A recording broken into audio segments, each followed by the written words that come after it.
I pledge allegiance to the flag of the United States of America and to the republic for which it stands, one nation, under God, indivisible, with liberty and justice for all.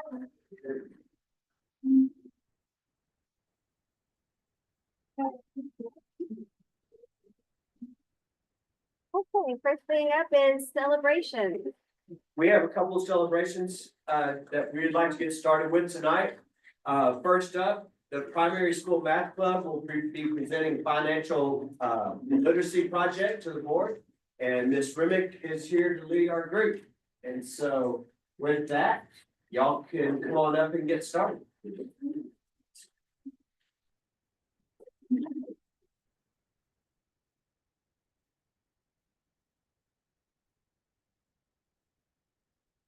You gonna help out? Yeah, I just wanted to introduce the group a little bit and give a little background.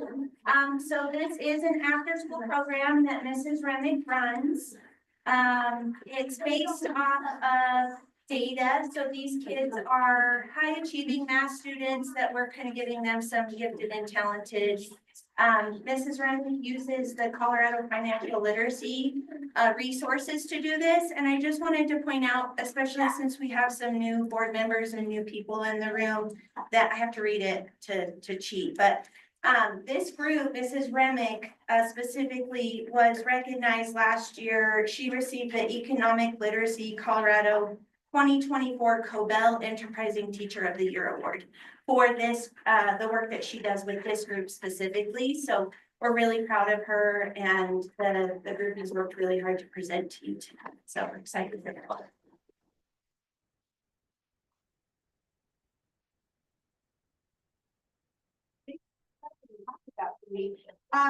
I do use the financial literacy program, which is state and national standards. But I also implement a classroom economy, which is behavior management and also focuses on real life skills. Up here is a board that I created in the classroom. It's a Monopoly board that helps guide me through my instruction and holds me accountable. So the go is where we start. The orange pot is our first graders. The black pot is the second graders. This group, I've been really lucky to have 2 years in a row. They were identified as high achieving students, but also have really strong leadership skills, good participation, attendance, and behavior. And so I follow this to hold me accountable. And so also when they ask, what are we doing next? What are we doing next? They have that as well. Some of the things that we set for our classroom management program is we came up with a list of earnings, expenses, fines, and options when in debt. So you can see here our earnings. The students came up with the key factors were being on time for attendance, behavior, outstanding work or work skills, and then also when they receive positive comments from adults. They have jobs, which we call our employment opportunities, and they can be hired by another student as a helping hand. So if somebody is absent and they have extra work to do, they might get paid $2, $3 for that, and they'll hire somebody to help them get that done. The next part is their expenses. 2 years ago, it was a $6 a month fee. They've heard conversations from their families about prices increasing, so they actually asked if they could pay more in expenses, which I happily took. So it's now $8 a month. They pay rent to use the supplies in the classroom. They pay utilities. They pay trash and recycling and a food bill because we do get an after-school snack. The next one is our fines. And sharing our fines list is one of our students. So we tried to make everything we do as real life experience. And so one of their jobs is the traffic cop. And a couple years ago, they said I needed props because they didn't know if I was their teacher or their landlord or their mayor of their town. And so we got props. And then this year, this group asked for props for themselves so they could have it. And we had some great people in the community support us and buy those, especially the Hines family. So thank you for that. So Quinn is wearing the police chief, which is what our police officer, which is one of the favorite jobs. In his fanny pack, he does have sticky notes and he has a pen to issue those fines, and so he wants to share the fines with you. Do you have your pen? You can go ahead and read nice and loud. Do you want to do them all? Or just some of them? Okay, nice and loud, please. Fines, activity, held down for negative behavior. No name on paper, messy items, forgetting items in the classroom. Safety concern. Not being respectful. Vandalism. Being disruptive. Noise violation. Traffic violation in the hallway. Committing a crime. So there's the prices that they came up with. It says varies because if it's the first type of offense, it's usually just a warning, and after that, it's $1. It increases if the behavior continues. The next slide is options when in debt. We've never really had this, but if for some reason a student had to miss and they didn't have the opportunity to earn money, they could do overtime, extra credit, clean the classroom, which I'm always grateful for, and then tutoring or helping other students. The next part we're going to talk about is human capital. That was one of the early skills that they learned when they were first graders. And really, human capital is a person's work skills, not just, let me find my notes, not just their skills, but their abilities and knowledge that a person uses to do work. And so as first graders, they did one on teachers, and I want to read it to you because the maturity that they've shown me in the last year has been huge. So as first graders, when we learned about work skills, they said teachers can read, teach, give hugs, put Band-Aids on, talk to students, write, do math, help others, and be nice. This year, I gave them the same task. I didn't give them any more skills. I didn't teach them anything new. This is the list they came up with. Teachers know supplies they need. They have papers and materials ready to teach. They remember their lesson. They know how to make copies. They learn about students. They know what's going on around them and what to do. They take care of themselves. They know what to do at certain times. They teach kids. They have welcoming classrooms. They work with others and they talk to parents. So you can see the maturity in that as well. All right, next we have, second graders have to fill out a job application to apply for the job that they want. And so here are some of the jobs up here that they're showing there. We again connected them to real life experiences. Sorry, I have a student calling me trying to get into my interview quickly. Sorry. No problem. So there is no assembly or no line leader in real life, so we came up with an assembly line leader. There's a sensor taker who takes attendance, the greeter, the computer technician who helps set up equipment. Their costuming for that is phenomenal. The inspirational leader came about for our CKH. Hi, Tamsin. Catering specialist. And then there's the postmaster, the bellman and bellwoman, the payroll specialist, and the police officer. We used to have a lot more jobs but with only having 11 of them, we prioritized what we thought was important.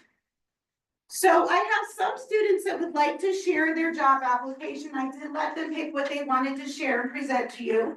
So, Elodie, would you like to go first? How about Mary? So I'm gonna ask Mary the questions and we'll let him respond to the application. And in this, you're also gonna see they have a person as a reference that I did contact. Some of their reference included friends, teachers, parents, community members, so it was just like in real life.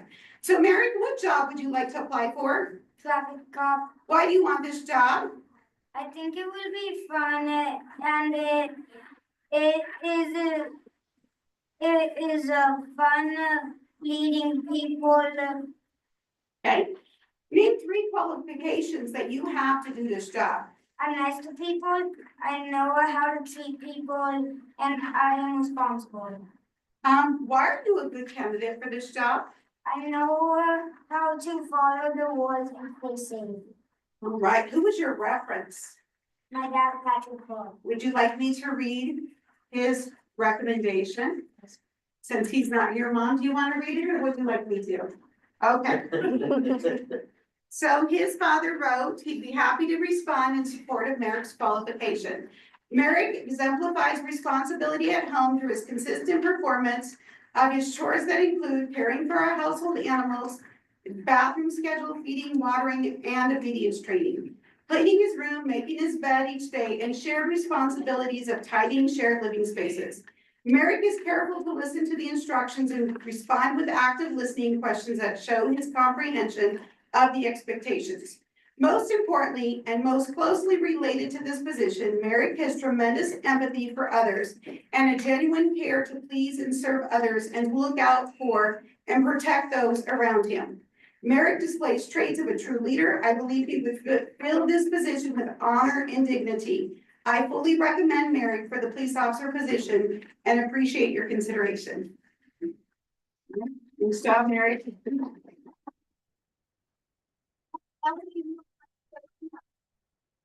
She also picked the same job, but we'll give you a fair shot. What job would you like to apply for, Elodie? Traffic cop, Why do you want this job? because I like being the boss.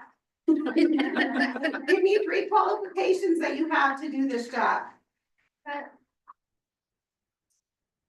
Because I like using the stuff, and I'm good at writing, and I like teaching the students.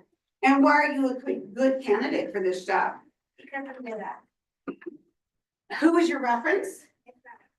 I was her letter of recommendation, so Elodie is a dedicated student that works hard to perform her best work. She's a natural leader and leads students to make good choices. Elodie is involved in many different activities in the school and outside of the school. Every week, Elodie travels out of town for gymnastics, and every week she participates in after-school math club.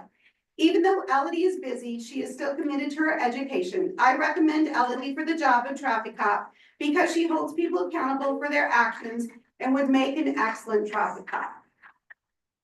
As I read their application, some of the things that I absolutely loved is when it said what are your qualifications, some of them put second grade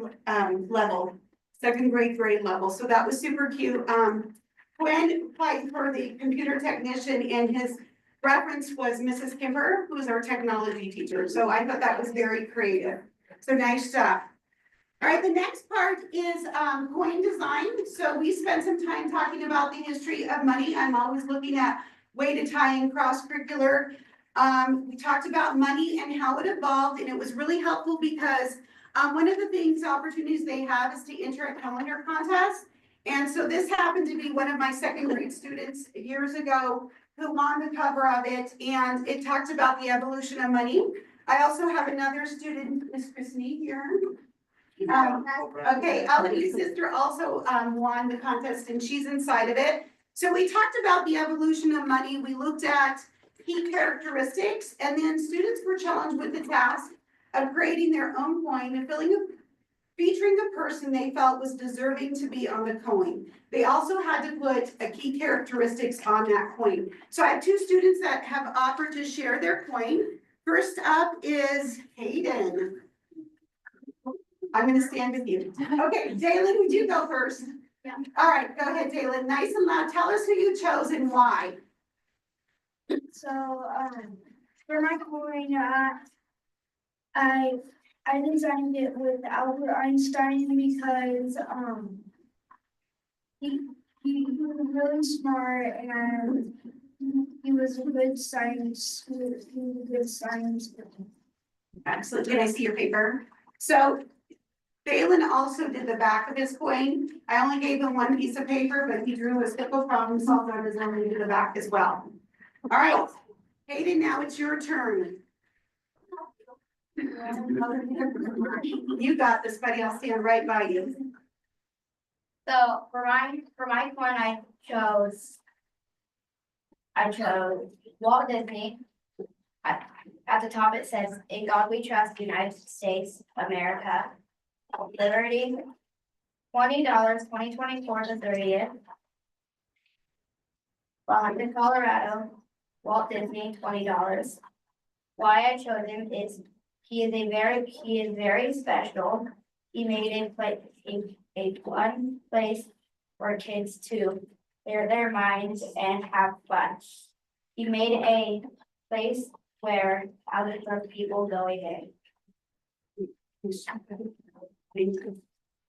Right, and then the last group is gonna present something that they did last year. It's called Tiger Town. They have to complete a business proposal to me, because I am the mayor of Tiger Town. And it's a business plan application featuring two sections, description of their business, including the name, the goods and services they provide, the hours of operation, and where they think their location should be.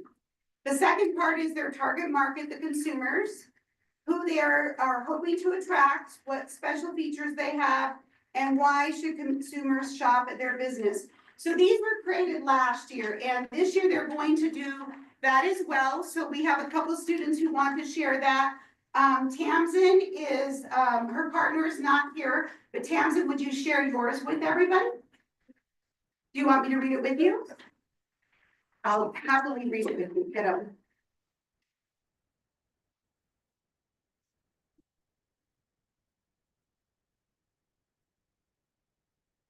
Carly? Okay. Two Kid Crew Games. Tamsin and Aria bring their love for board games to their new business adventure.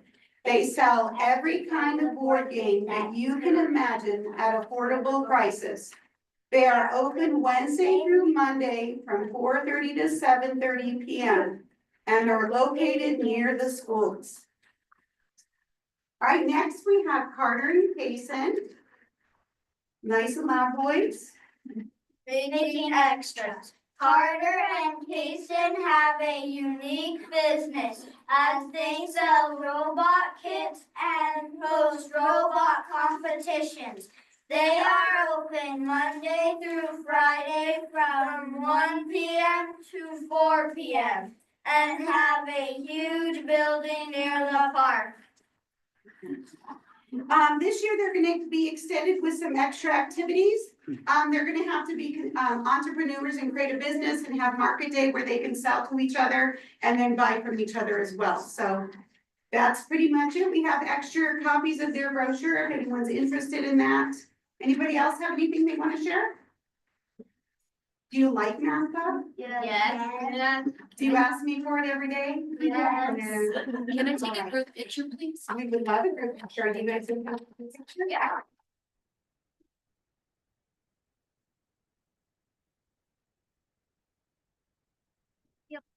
Can see everyone. You can see all of us. Dalen, can you come over here by plan? There. Come over, Carter. Payson, you're a little bit taller. Do you mind standing by me?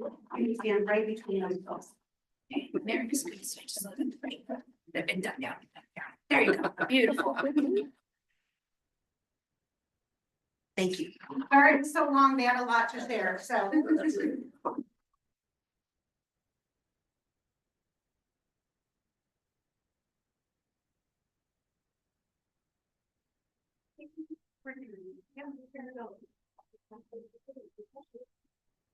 Now, can you do the one we? I got it.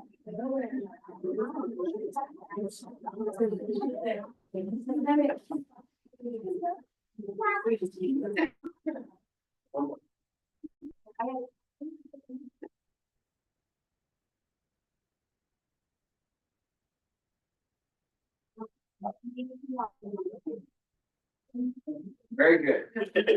All right, the second celebration that we'll have tonight is the junior senior high school cheer. We asked them to come here so we can congratulate them for taking seventh place at the state cheerleading competition. Renee? Can you come up and introduce everybody? Yeah.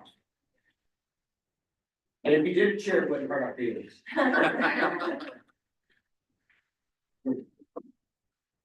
So I don't have everybody because as a cheerleader, they're usually really busy, involved in a lot of activities. So thank you to those who came. We have made it to finals the last 3 years, 2 times. So next year we're gunning for it. So hopefully we'll be coming home with some hardware. Very hardworking group. Lots of school spirit. I appreciate every one of them. I have scholars, I have athletes, I have dancers, I have thespians, softball, volleyball, you name it. So, we appreciate you guys recognizing us.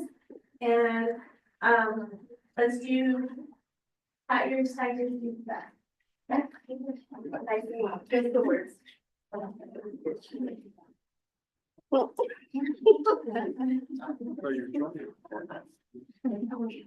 Tigers, tigers, who's the best? LJHS. Tigers, tigers, who's the best? LJHS. One more time. Tigers, tigers, who's the best? LJHS. LJ. Tigers.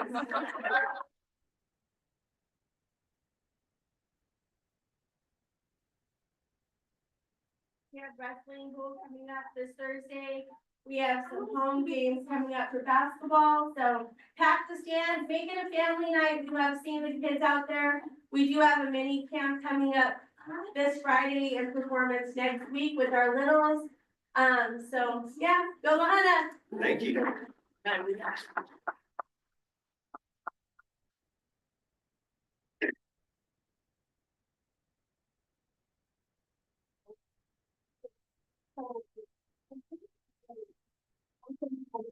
Already a cheerleader, and I picked them home. Because I really like what they did to me, and it was like, when did you get from it? I was so cute. So, thank you.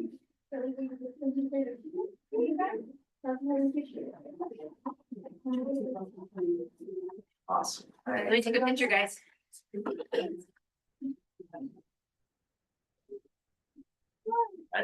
Wait, sorry.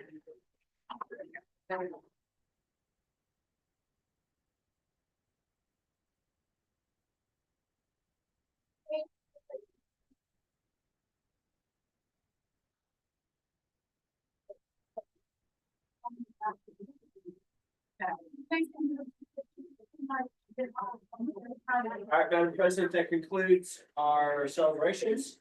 Gonna move on to board recognitions.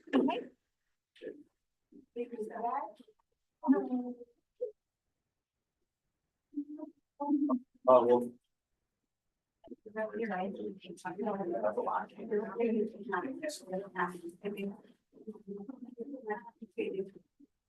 the meeting is still going on. Don't get really.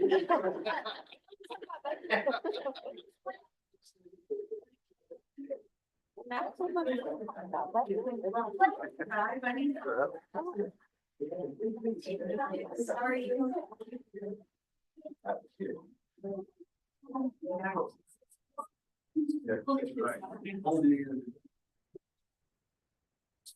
All right, we're ready? Okay.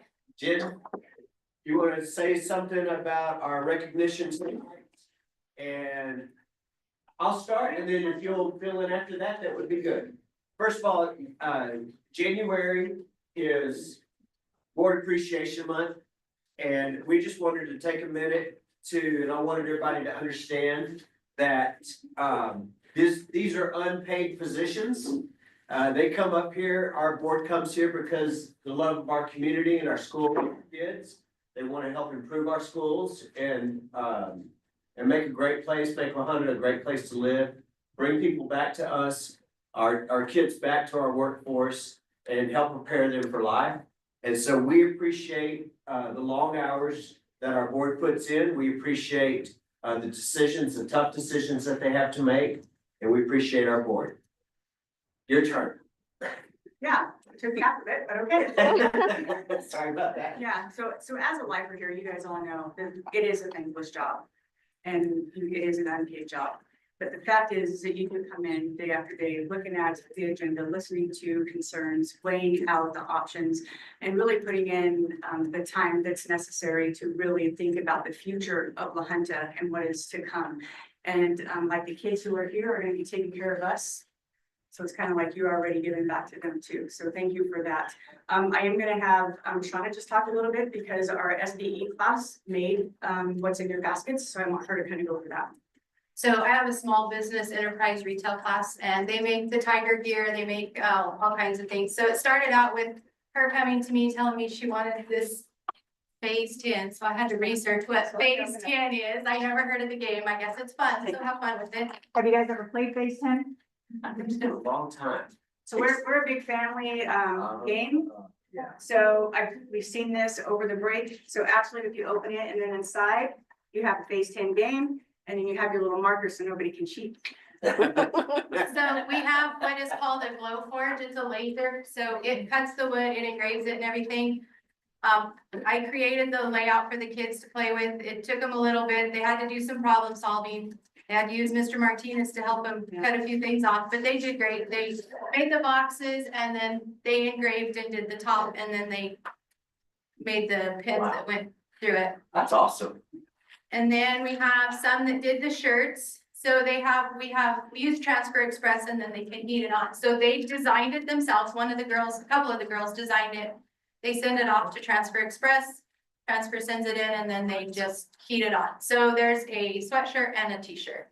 And what's interesting is, you all know when we write something, we always gonna get somebody else's opinion. Hey, take a look at this. Hey, take a look at that. Same thing that they had to do here. So the altering of where everything fit on the page. So like she was saying, is they designed it, but then coming back. So we had East Otero School District for that.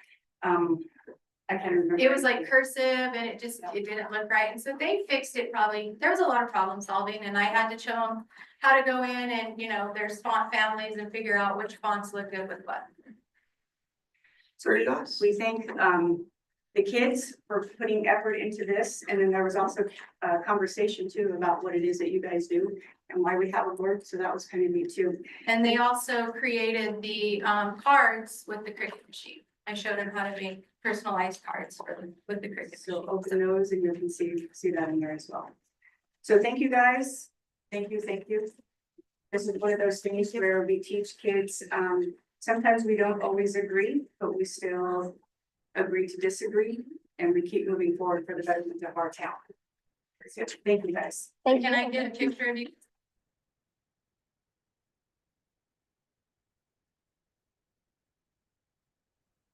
We had pictures with the kids and we're gonna post that and we're gonna wait till after tonight.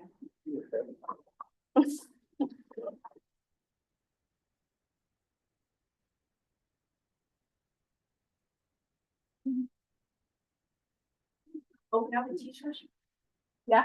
Thank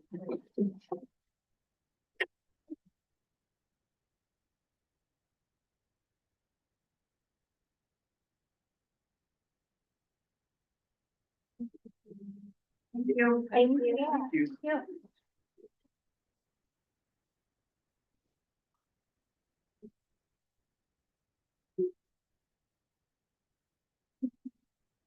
Hey.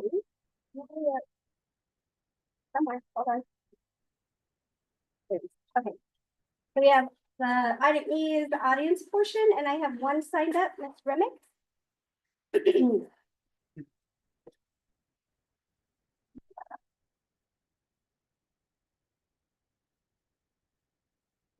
Please bear with me.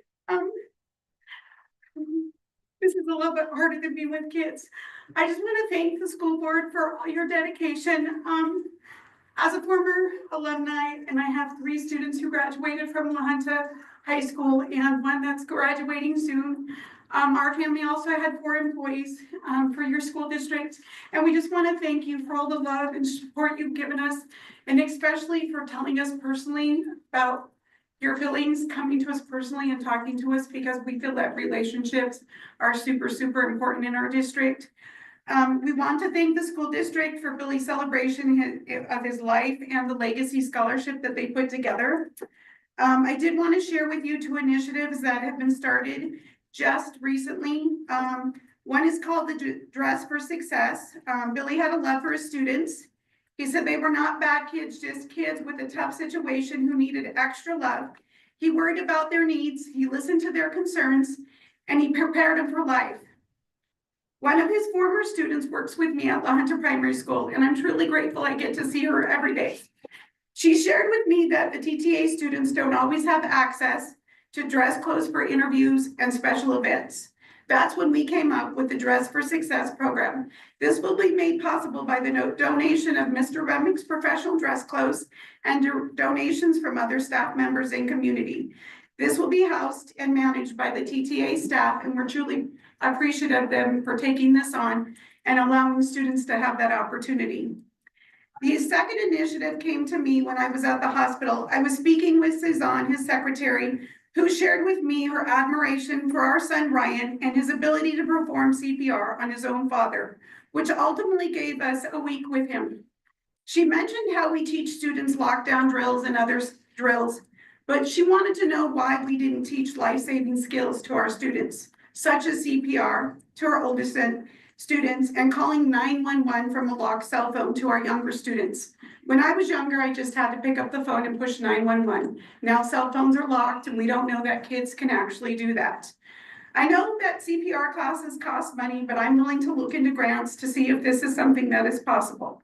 Also, if you needed to put a name to it to get students interested, we came up with the name Rapid Response to not honor Billy, but also to honor Ryan, a 16-year-old boy who did something amazing.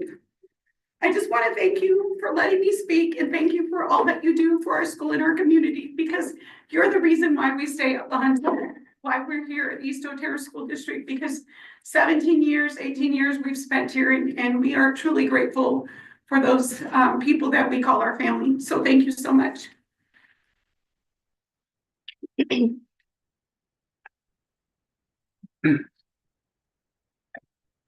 you for the information.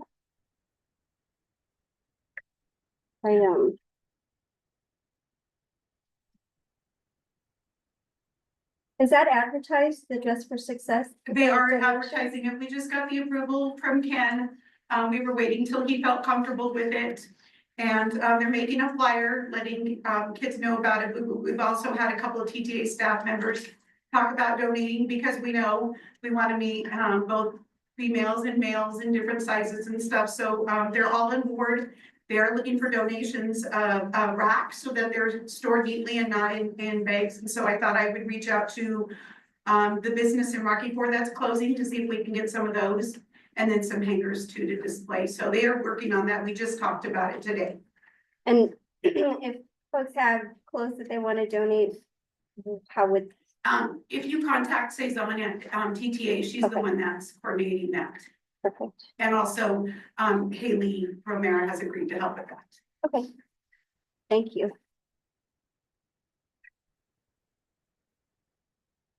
Do we have any others on it? Do you have? Okay. Okay, so we are on item F, approval of the agenda. Make a motion to approve the agenda. Second. We have a motion and a second to approve the agenda as presented. Any questions or comments? Roll call, please. Yes, Ayala. Aye. Hines. Aye. Wilmans. Aye. Leyba. Aye. Item 2, consent agenda. Madam President, we have 4 items, I believe, on the consent agenda. Approval of some personnel. Approval of additional substitute teacher, I believe there's 1. Approval of 1 additional out-of-district student who is already going to school here and just had to move. And approval of resolution to appoint Heather Nelson. Now there's a couple more. As authorized representative to federal programs, and approved resolution authorizing signing checks in district bank accounts at First National Bank. And that's on our consent agendas, and I recommend that we approve the consent agenda items. Make a motion to approve the consent agenda. Second. A motion and a second to approve the consent agenda as presented. Any questions, comments? Roll call. Yes, Ayala. Aye. Hines. Aye. Wilmans. Aye. Leyba. Item 3, financial report. So tonight we are going to have our quarterly report, and Heather's going to be giving Sorry. us. No, financial report. Yes. Sorry. Go ahead. All right. And Heather's going to be giving our quarterly report. Just for clarification, she has another report later on that has to do with our budget. So this is just our quarterly report. And she's as nervous as that little kid that was standing up here, so. I felt for her, I was like, I understand. Acts like she doesn't know us. All right, go ahead, Heather. Okay, this is the second quarter financial report for October, November, and December of 2024. The first page is the general fund. And as of right now, the revenue stands at a little over 9 million, with our expenditures at 7.7. Our local revenue is more as of right now because of the taxes that we received for last year that came in November. And I also haven't done the transfers that I'll get into later to the other accounts that we have to cover. But this will also, it's only for half of the year. So the other remaining half will come in the next 2 quarters. The next one is our insurance fund. We did the payment to SIDSIP for $499,000. We also had a payment of a deductible on a claim that we had to meet of $1,000. So our expenses were $500,000 for the year. I will make a transfer from the general fund into the insurance revenue to cover that, and that will show on the third quarter report. So as of right now, we had no revenue coming in on that, but it will show on the third. The next one is our preschool fund. We did receive $61,000 for our 3-year-old universal preschool. That will cover the payroll for our paras that we have employed through the district at CDS. Is that from the state? Mm-hmm. Yes, that is all that we've received in there. We really won't have any other expenses coming out of that. The next one would be the food service. We have $842,000 for revenue and our expenses were $717,000. With the food service, it is a little different. I request the funds and then it can take a month or 2 before they reimburse us for that. By the fourth quarter, we should be fairly equal on the revenue versus the expenses, but they're at least a month behind, if not 2. And the grants for that one, for our revenue, we are at 761,000 and our expenses are 1.2 million. This is sort of like the food service, the request that I have put in for to the state. It takes a while for them to come back, but it could take a month, it can take 6 weeks, but the revenue then, once I request it, will be sent to us and put in there, and it'll change come the third quarter too. The bond is basically the taxes that we have received. They are at 475,000 and our expenses are at 413. Of course, this was for half the year. We will have the remaining half coming the third quarter and the fourth quarter. And then the final one is the capital. And this is another one that I will make. We have budgeted 750,000 in there. I will make this transfer also along with the insurance transfer, and this one will be 750 into this account for our capital projects that we have. And that includes our buses Mm-hmm. that we just purchased, or those came from. They will be part of this, and I'll explain that too in the Okay. budget. You're checking me out? I'm sorry. Any questions, Heather? I don't see anything about the reserve fund. Where are we on? Where is the reserve fund or where are we? How much is in reserves, I guess? Actually, on that one, we're at 1 point. 5 point, Oh, yeah, 5.7. 5.6, 5.7. I think 5.7 off the top of my head. Can we get a sheet that I can send to Greg about our total, That we can have everything on there, yeah. Yeah. That way. I just didn't see that. I was just curious. I did, yeah, it wasn't on here, but I would get that. Okay, thank you. Any other questions?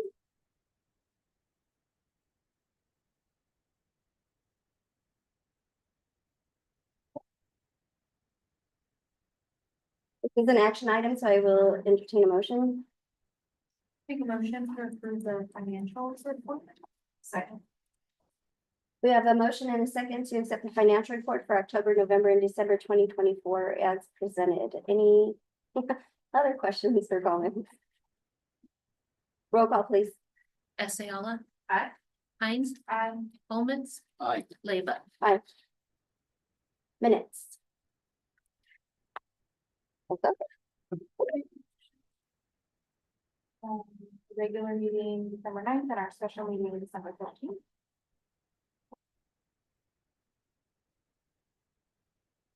Second. Motion and a second to approve the minutes from December 9th and December 13th special meetings. Questions or comments? I don't think I want to vote because I wasn't here. here, so I wasn't on the board for the 9th. And I was like for 2 things on the special meeting. So I don't think I'm gonna vote on the minutes because, You were here at the special meeting, weren't you? yeah, but I didn't become part of the board until 3/4 of the way through. I just think it'd be weird to vote on meeting minutes when I wasn't a member of the board. Okay. I was actually in a workshop where this came up. And, Well, as long as there's a reason for not. yeah, as long as there's a reason, I think everybody agreed in the workshop, this was at Caspi, that they agreed, that this was a legitimate reason to not vote, essentially. It's funny that you brought it up. Any other questions, comments, or corrections? Roll call. Ayala. Aye. Hines. Aye. Yeah, just you could abstain next to Okay, it. and Leba. Moving on to presentations. Okay, thank you, Madam President. We have 2 presentations tonight and in no particular order, but I believe that we're gonna start with, Ms. Moreland is gonna give us a CTE update. And then, are y'all sure we can keep going and run it together? And then right after that, Ms. Frank Moore is gonna do concurrent credit.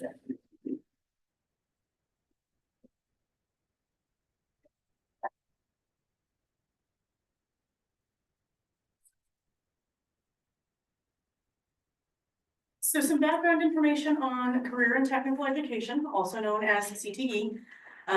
There are, of course, a number of connections from the state, but we're gonna get into the specifics of what we do here at Lyon High School. The purpose of career and technical education is to provide learners with access to quality CTE programs that align with industry demand and lead to high wage, high demand, high skilled employment. So those 3 items, the high wage, high demand, high skill, is one of the things that sets CTE apart from other types of education. Our enrollment numbers over the last 5 years, and you can see the blue line is our business program. In La Junta, we have 2 CTE programs at this time. The blue line represents our business program. The green line represents our agriculture program. And no, there isn't a problem with the green line. Ag was reactivated, reintroduced to La Junta in 2022, after a multiple year hiatus there in the middle. So there was no agriculture program in 2020 and 2021. So you can see we do experience ups and downs, and there's a number of reasons for that enrollment to change from year to year. Some of it has to do with schedule conflicts with students, some of it has to do with interest. And it looks like it's an extremely significant change there, but the enrollment, it's not quite as drastic as that represents. So, but we do experience fluctuations from year to year. The business program, the way that we organize our pathways there are in 4 levels. Level 1 is required before entering any other level. So, and again, this changes year to year. The 4 courses that are listed there are available, but I won't guarantee that they're available every single year based on student demand and teacher either interest or ability to instruct those courses. So depending on the instructor, we do make some changes there as well. Level 1 includes business and marketing essentials, and we encourage all of our freshmen and sophomores that are starting in our program to take that course. Covers a very broad range of topics within business as just an introductory level. Also intro to business, which can be taught as a concurrent level course if the instructor is approved. We encourage if a student is jumping in at the junior or senior level to start at that course instead, because of that college credit piece that is available. Again, when we have an instructor that is approved for that. We also have an intro to economics course or an intro to PC applications course, and that course can also be taught concurrently if the instructor is approved. So those are the 4 ways to jump into the program. And then the 3 levels beyond that actually can all be accessed. Once level 1 has been taken, all 3 levels are then open to the student. So depending on the interest area of the student and the career focus of the student, they may not necessarily go 2, 3, 4. It may not go in chronological order. And some students, for example, may do 1 and 3 and 3 and 3. So it depends on the focus of the student. But level 2 includes principles of marketing and accounting 1, which can be taught concurrently. Level 3 includes social media for business, accounting 2, which can be taught concurrently, customer service, which can be taught concurrently, event marketing and communications, and intro to e-commerce. And then level 4, which you guys have all in your hands have some proof of that level 4 course. That is the student-based enterprise retail, where those baskets came from. And then we also have an intro to entrepreneurship course, which can be taught concurrently. Any questions at this point? All right. Some information about FBLA. FBLA is the Career and Technical Student Organization that is attached to our business program. So these are basically co-curricular activities that are tied together. They're not extracurricular, they are tied to the CTE program. Membership this year is at 58 members, 47 members last year. District leadership competition is coming up on not tomorrow, but a week from tomorrow. That's going to be held at Otero College. We have 42 members, each competing in 2 events at that conference. Small side note, if anyone would ever like to be a judge, participate as a judge at these events, they do look for judges every year. You are welcome to share your contact information with me or Mrs. Frankmore, and we will happily get that to whomever is organizing the conference that year. So if you have some time on your hands, some of the areas do need, some knowledge in that specific business area, but some of them, they have a rubric for you to follow, and some of them don't require any specific content knowledge. For example, some of the speaking events, you're judging a public speaking or not entrepreneurial, the other speaking, impromptu, sorry, the other E word, impromptu speaking, speaking events. So it wouldn't necessarily be that you need to have the business knowledge. You just need to have the ability to use that rubric to evaluate the students' speaking abilities. So if you have an interest in that, please let us know. The State Leadership Conference, which comes after this, that is going to be April 21st through 23rd at Gaylord of the Rockies in Aurora. In order to qualify for state, the member must place in the top 4 at the district competition. So they do have to earn their way to state.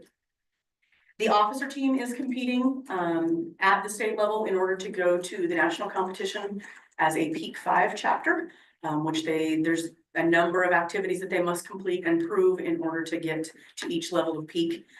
So they're working toward that.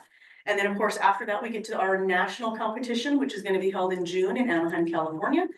Again, if they qualify at the state level, then they are able to attend the national level. The officer team is going to attend and compete in the stock market game, virtual business management, and personal finance.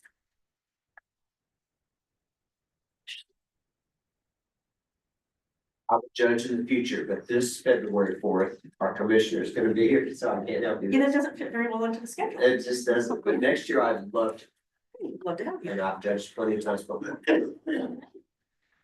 Also, FBLA does a tremendous amount of community service. Some of the projects that they have or are participating in is supporting children and families at children's hospitals in Colorado Springs, and in Denver by donating homemade blankets, travel essentials for families, movies, games, and activities for the Ronald McDonald House. They also provide pillowcases for infant beds that are used on the Flight for Life helicopters. They assist with the Thanksgiving dinner at Inspiration Field. They have helped wrap the Christmas books for primary students that get delivered to those students. And then they organize the Dr. Seuss Day with third graders in March. So that will be coming up soon. That's our basic summary of our CTE business program. Anything I can answer? Would you mind sending that, the slideshow to my email? Can you just send it to all so that Angela can also see it too? Yeah, I was gonna say, does that come as part of the district packet? No? It did not this time. Y'all have it over Yeah. there? Yeah. Alright, you'll just send it to me tomorrow, I'll send it out to the board. Perfect, thank you. Yep. Okay, I was gonna say, because yes, I can. Yeah. Okay. All right, These guys help us out. okay, very good. Thank you, gentlemen. Yep. All right, so moving on to agriculture. Agriculture is organized slightly differently. All students begin at the intro to agriculture, food, and natural resources level, which basically covers all aspects of agriculture, again, at a surface introductory level so that they can be exposed to those kind of three general clusters. After that, and you don't have to be a freshman, you can be any level, but that level one, that intro course is the starting point. After that, we split into two separate pathways. The pathway that's on the top there is our ag power structure and technical systems. So this is more on the ag mechanics, ag power side, which we have a number of students participating there.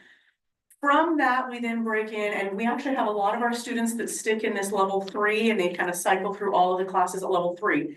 But the level 3 courses there, or level 3, third year, are structure design and fabrication, advanced welding technology, metal fabrication, and small engines.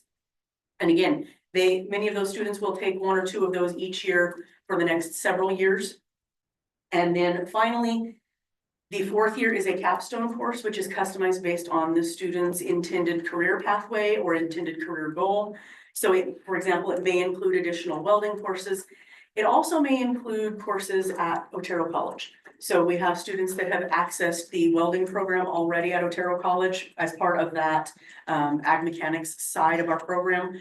So that may be part of that course as well. It may be custom designed with the instructor and the student to meet that capstone. If at that intro level you decided ag mechanics wasn't your path, you could also go into the ag science side of things. And that ag science course covers plant, animal, and natural resources. So not the mechanical side, but more of the more traditional agriculture side. After that, then students go into a capstone level, which is highly customized. They do a lot of custom work in a digital platform that has courses, for example, veterinary science courses, range management courses, animal evaluation courses. So depending on, again, the interest level of the student, they often take the digital course at this level, or they may be doing a customized capstone. They also may be accessing the Otero College animal science courses. We had a student who accessed some Lamar Community College ag courses. I believe those were in the reproductive arena. I don't remember the exact title. Artificial insemination. So, they went that route. We also can be doing, some various work experiences. We had one person who was doing some very specific tasks on a ranch to do their animal side of things. So that capstone can be very broad-based and include a bunch of variety of things. And they can do, again, multiple capstones. So if it was a 4-year student on the ag science side of our pathway, they may do a capstone, their junior year, and then an additional different capstone their senior year.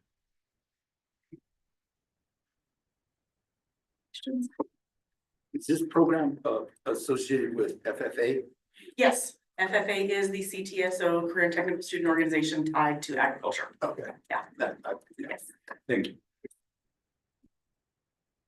Okay, so thank you for the segue, sir.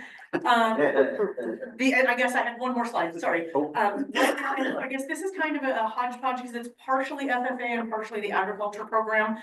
We do currently have 9 students that are working on industry certifications within that program right now. We have 5 seniors who have already completed their certifications.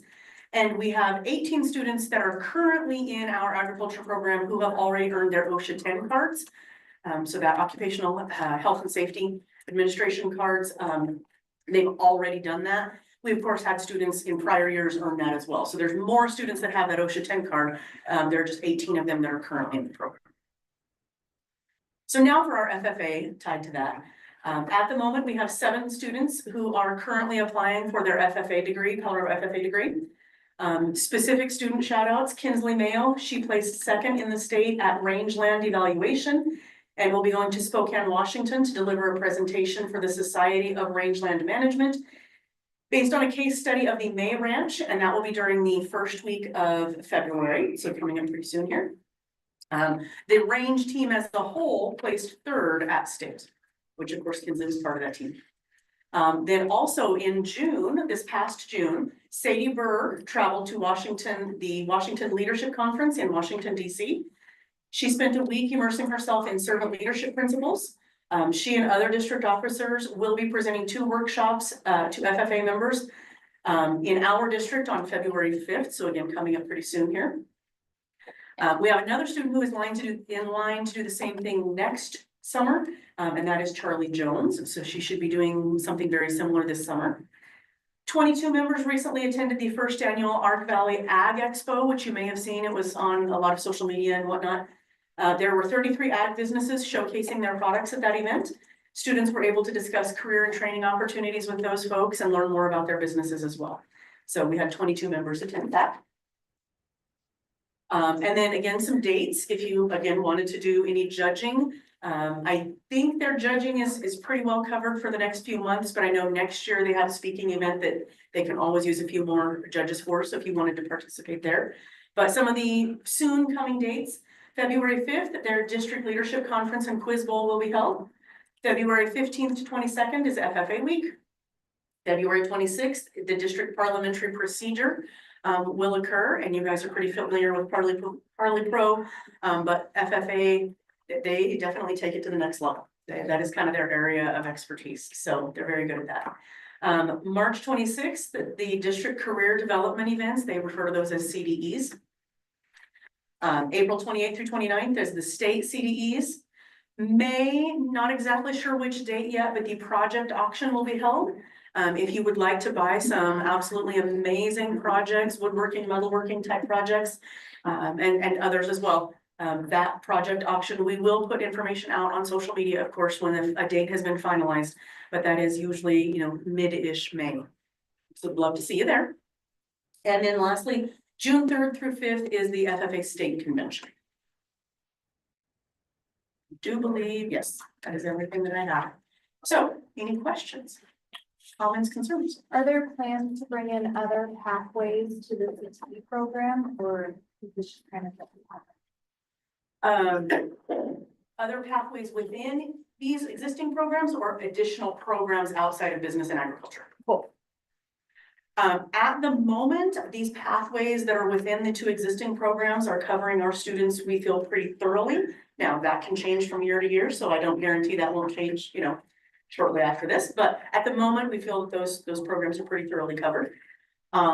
There are some very initial discussions of, do we have a need for additional programs outside of these 2 programs? And in addition to need, do we have enough student interest?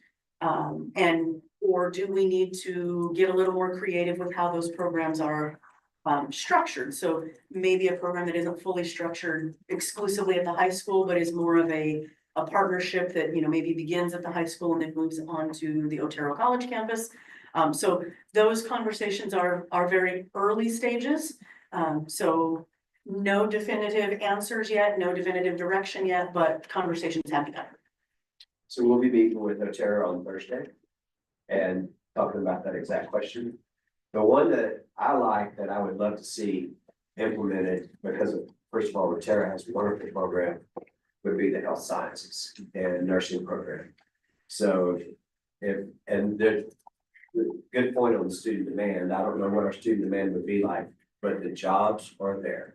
And I would think that we would have a decent amount of student demand for health sciences. So But the bummer or the bad part of that is it's extremely difficult to get an instructor at the high school level. So we would have to figure out a way that maybe we could use an instructor from Otero for a class or two and maybe a freshman level, like you showed us level ones and then on to level 2, 3, and 4. Maybe somebody comes over and teaches a basic introduction to level 1. I've also seen, and I haven't talked to her, but I've also seen where a school nurse has covered maybe like a level 1 class. We hired a new school nurse, she is an RN, so she would be qualified to teach something like that. But school nurses typically have a pretty full job, so it'd be hard to do much more than that. But I think that would be, just off the top of my head, that would be the next one that would be probably pretty popular. And I do wanna put this out there too, that just because we don't have that pathway, doesn't mean that we don't have students who are doing that. Because we do have tons of students who finish their CNA before they graduate with us. And then, so any of their classes working backwards, so that backwards design, looking at if they are wanting to go into the nursing program, then what are the classes that they would need? So, we have had A&P where it was offered at the high school before, now we don't have that instructor. However, we do have OJC, so we always have had a great working relationship. So whatever, like, even if it's not a high student need, individually, we work with Otero to make those happen for the kiddos. And the healthcare is actually an area that comes up very, very often. There are a few hurdles that we encounter regularly. From the CTE perspective, I also have to mention, there are some restrictions about what has to be involved for it to officially be a CTE program. So there are options to offer individual courses and things that may not necessarily meet the requirements of a true CTE program to be approved at the state level. But that doesn't mean that coursework can't exist. And we don't ever want to penalize a kid or hold a kid back. So that's why we're terrible. Individual cases, and a lot of times it is case by case. And yeah, we've had students complete their EMS training, and then, do ambulance work. We've had a number of students do the nursing work. I don't think yet we've had a student do the med lab tech. Although I know I've been excited, we've tried to get kids to go that route, but we haven't yet had a student pursue that I'm aware of. Or at least not while they were in high school, they may have pursued it afterwards. So, but the EMS and then the CNA programs have both been very well received on the college side. And stating too, yes, we are open to any and all of it. Yeah, the more we know and the more we work with Otero, it's always seamless. So you already kind of touched on how you already look into when you're answering Ms. Hines' questions about different programs, or again, looking at like student interest or other pathways. So I guess my question then is to Dr. Blanco, are we going to activate then our CTE or Career Tech Advisory Council again? I don't know, it was an email a while ago, we talked about that. We for certainly policy. need a CTE advisory council and can use the CTE advisory council. And that's a group that would, as first of all, I think it's required, but that's a group that could recommend new CTE programs. So, yeah, I think that we certainly should and could look into a CTE advisory council. I know those already exist. In order for our programs to be approved, we have to have those. Right. They are not CTE wide, they have to be program specific. So ag has an advisory committee and business has an advisory committee. And those meet at least twice per year with industry representation. So those do already exist for those programs. For those programs, but like for district level, we're supposed to, under policy BDFB, have a career and technical advisory council. And that's what I was asking So Dr. we can Blanco just about, pull some and then, people off yeah. those advisory It would panels just to be, on a district wide now. Yes. And is that is a requirement because in the time, It's a policy. because in the time I've been here, there has not been a CTE wide committee. So has it been where like a board member sat on the committee? No.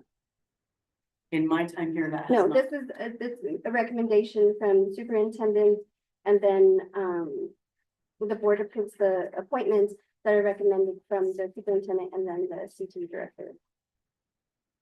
What policy is that? BDFB, Sorry, say that again. BDFB, Boy David. Boy.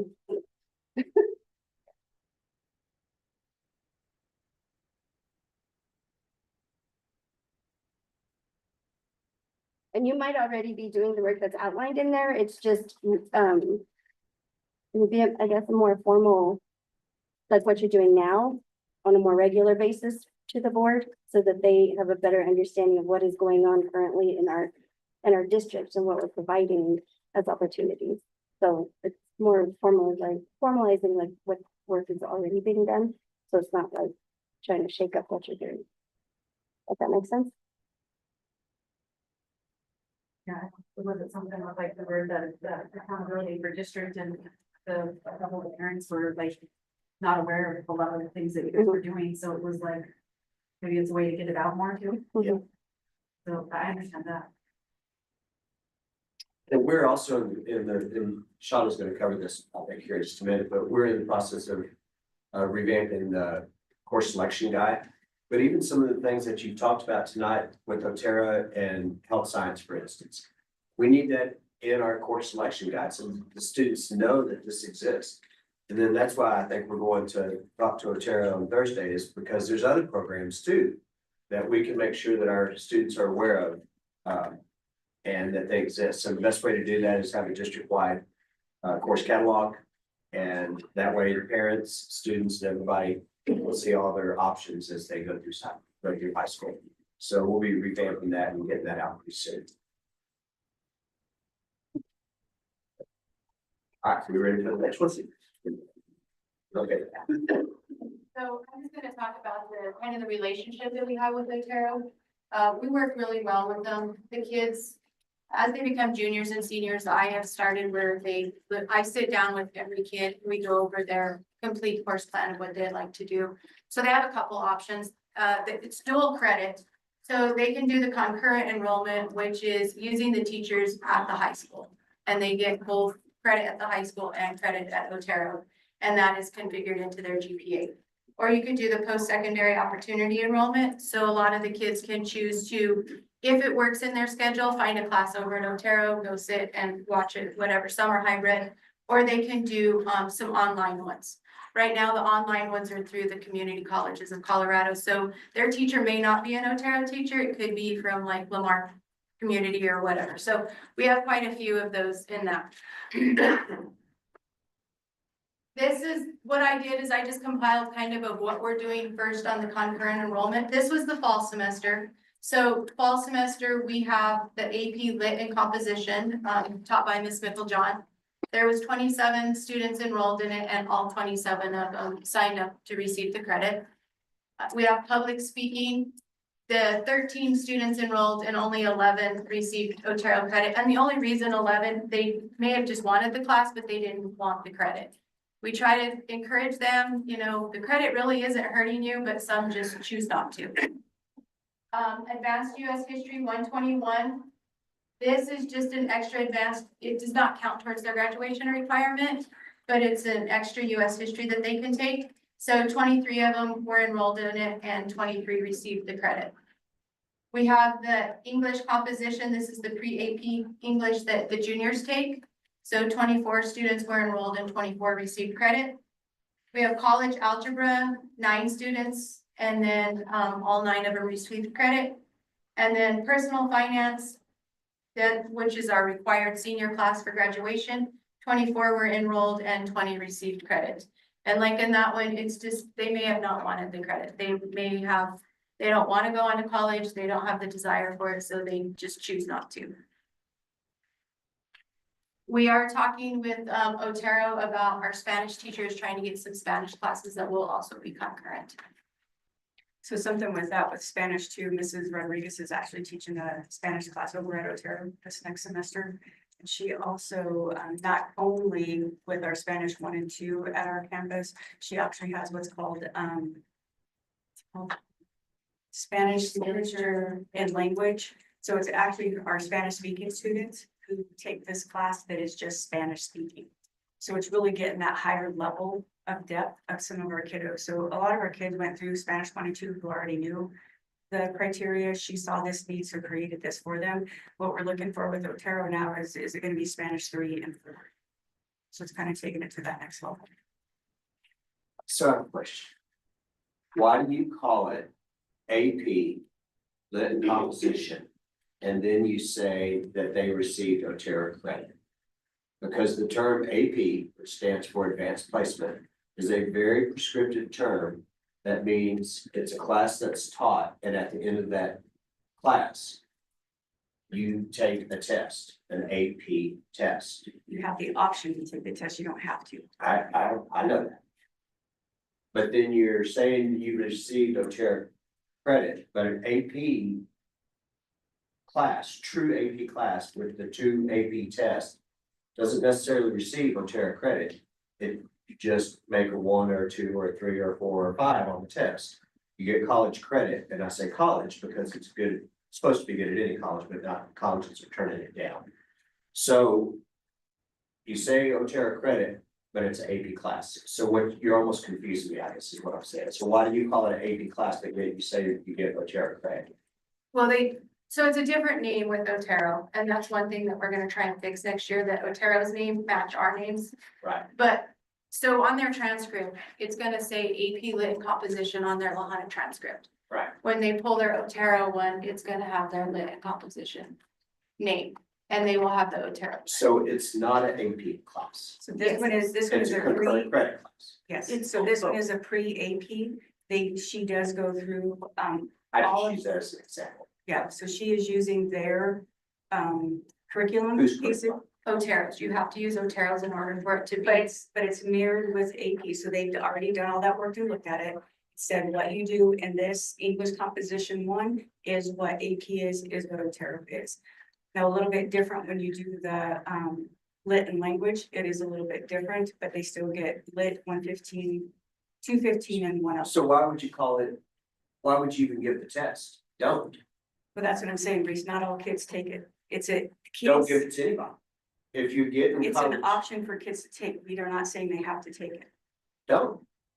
Why would you do that? If you get the college credit through Otero, then, and it's a true college credit that would transfer anywhere, and I think that's called GT, guaranteed transfer, not the other GT, guaranteed transfer, then that's gonna go to any college in Colorado. I would say the only reason you may take that AP test, only reason would be is if you think that you're gonna go out of state to college. And you think that, of course, they're not gonna take a Colorado GT guaranteed transfer, but they might, with the keyword being might, take a AP score. So I guess what I'm saying is, you're almost making the kids do double. If the kid's staying in Colorado, I wouldn't take the test. But they that's don't an have option to, that we give the kids. Yeah. The kids get, and kids and parents make that decision. It used to be where when they, if they did took this course, they had to take the test and be studied. You're getting college credit in Otero. We do have a lot of kids that are applying for out of states colleges. We have quite a few. Wow. All right, This is, oh, sorry, that's me. So these numbers, I'm gonna read off of here because I did get some more forms in. So these are gonna be a little different because not all the kids have brought their forms back in that they want to do it. So it's basically the same classes. The math changes a little bit where we have college trig and math for liberal arts. So it's 27. Most of those lit and compositions are probably gonna turn it back in because it's the same 27 kids because it's all year. Public speaking is a little bit different. It could change a little bit. Advanced US history, I'm sure most of them will turn those back in as well.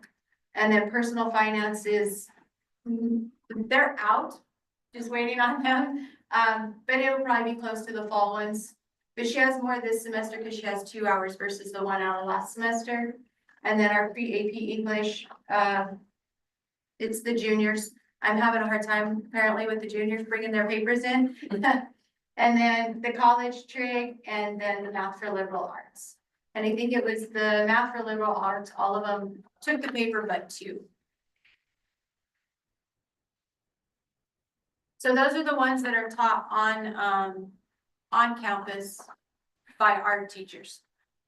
So in the fall, we had 13. So what I do is I talk to the kids. A lot of them are like experimenting maybe what they want to do. They may have taken the medical one, maybe they took a business one. I have one girl that has even tried art and stuff to find out, you know, what is she interested in. So they are allowed 2 classes outside that we could do, or up to 8 credit hours. So in the fall, we had 13 students that took advantage of this, and within those 13 students, 21 different courses were taken. And in the spring, it went up a little bit. We had 19 students with 18 different courses. Some of them may have just taken 1 instead of 2. They may have just had 1 hour. The majority of these students are usually your seniors and a few juniors. But we do sit, we talk about what they want, we go over what helps them. This semester, I was really shocked. I think 3 of them that are taking classes at Otero are taking business classes, which shocked me because I've never seen them in my business program. So it was a conversation, you know, why business? Well, I don't know, I didn't want to go to college, but now I think I do, and business would be good. Okay, let's try that out. So we're getting them into some of those, you know, base classes or whatever. Some of them were the ones that I taught accounting to are now doing like QuickBooks or computerized accounting over at Otero, which I like that there's that option for them, so. But I think it's getting more and more, and I think being able to sit and talk with the kids and their parents has really helped the kids having a more advantage of what they'd like to take.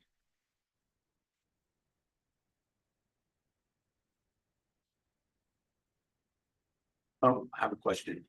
How difficult is it to does a kid have to use the Otero credits? Like, could a student transfer those Otero credits to Lamar or out of state, or Most how does that? credits will transfer to most colleges. Colleges like School of Mines, nothing transfers. So it just depends on the college that the kid goes to, but the majority of the classes will transfer. Greg, goes back to, if it's considered a guaranteed transfer credit, any public school in Colorado has to take the credit. But any private school, and I take a School of Mines, it's probably a private school, they don't necessarily have to take it. Or these, as Dr. Blinkel referenced, are these guaranteed transfers? The majority of them are, because they're done within and help me out a little bit because you've helped me out. They're in the whole consortium in Colorado. So all of them, like I said before, a kid could log in, like we have 3 kids in business communications this semester, and they all have 3 different teachers throughout the state. One is at Trinidad, one was actually at Otero, and then one was in Arapahoe. But it's the same exact class. So yes, it could go to any. It's throughout this. And once they get that credit, they want to go to CU, Boulder, they want to go to Colorado State, regardless. That It would transfer. the other colleges have to take that credit. So all of the courses that are currently being offered are GT courses. The ones that we are offering as concurrent enrollment on our campus, they are all GT. And based on some past experience, yes, they have to accept the credit. However, the credit doesn't necessarily have to apply toward their degree plan. So the college does still have a little bit of ability. For example, they may say that type of math doesn't fulfill the math requirement for this specific degree. So they would accept the math credit maybe as an elective. So they are guaranteed to transfer, but the program specific could still limit that. Right. Theoretically, Right. yeah, So a big one that's been a concern is like a personal experience. Neither one of my kids did lit and comp because one was going into computer, one was going into business. We knew their colleges were not going to accept it as their English class. So they didn't feel like, why take the AP lit when it wasn't really going to transfer. So you just have to kind of know, and that's what we, Shauna Schrock helps a lot with that. And she's really great at knowing where the colleges accept what. And so she helps with the kids with that. Thank you. And are these offered to all students, just juniors and seniors? So I don't push it on the sophomores. Sophomores can take them. I don't really put it out there for them because not all of them are really ready for it. And if they fail, they have, they're supposed to pay it back, and I would hate for that to be on their transcripts forever and ever. So I don't push it. If that upper kid comes to me and says, hey, I'd really like to try it, and that's your top, I'm not gonna deny them. We do let them take it, but juniors and seniors definitely.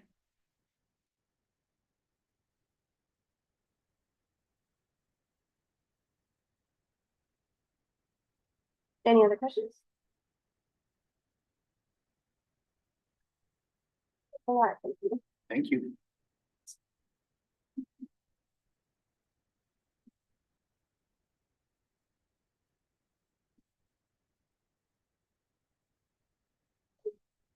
Ready? Yeah. I'll make it fast. Y'all received my superintendent report. I just have a few things to add to that, and then I'm actually gonna turn Jared loose, and he's in future on where it says superintendent report. I think there will be an A, which will say superintendent report, and then there will be a B that says CAO report. And so we're gonna kind of rough it in today. So, you received my report. I think the biggest thing that I will tell you, hottest item on the education front right now is ICE gonna actually come into our buildings and want kids and so forth. And I sent y'all some things over the weekend.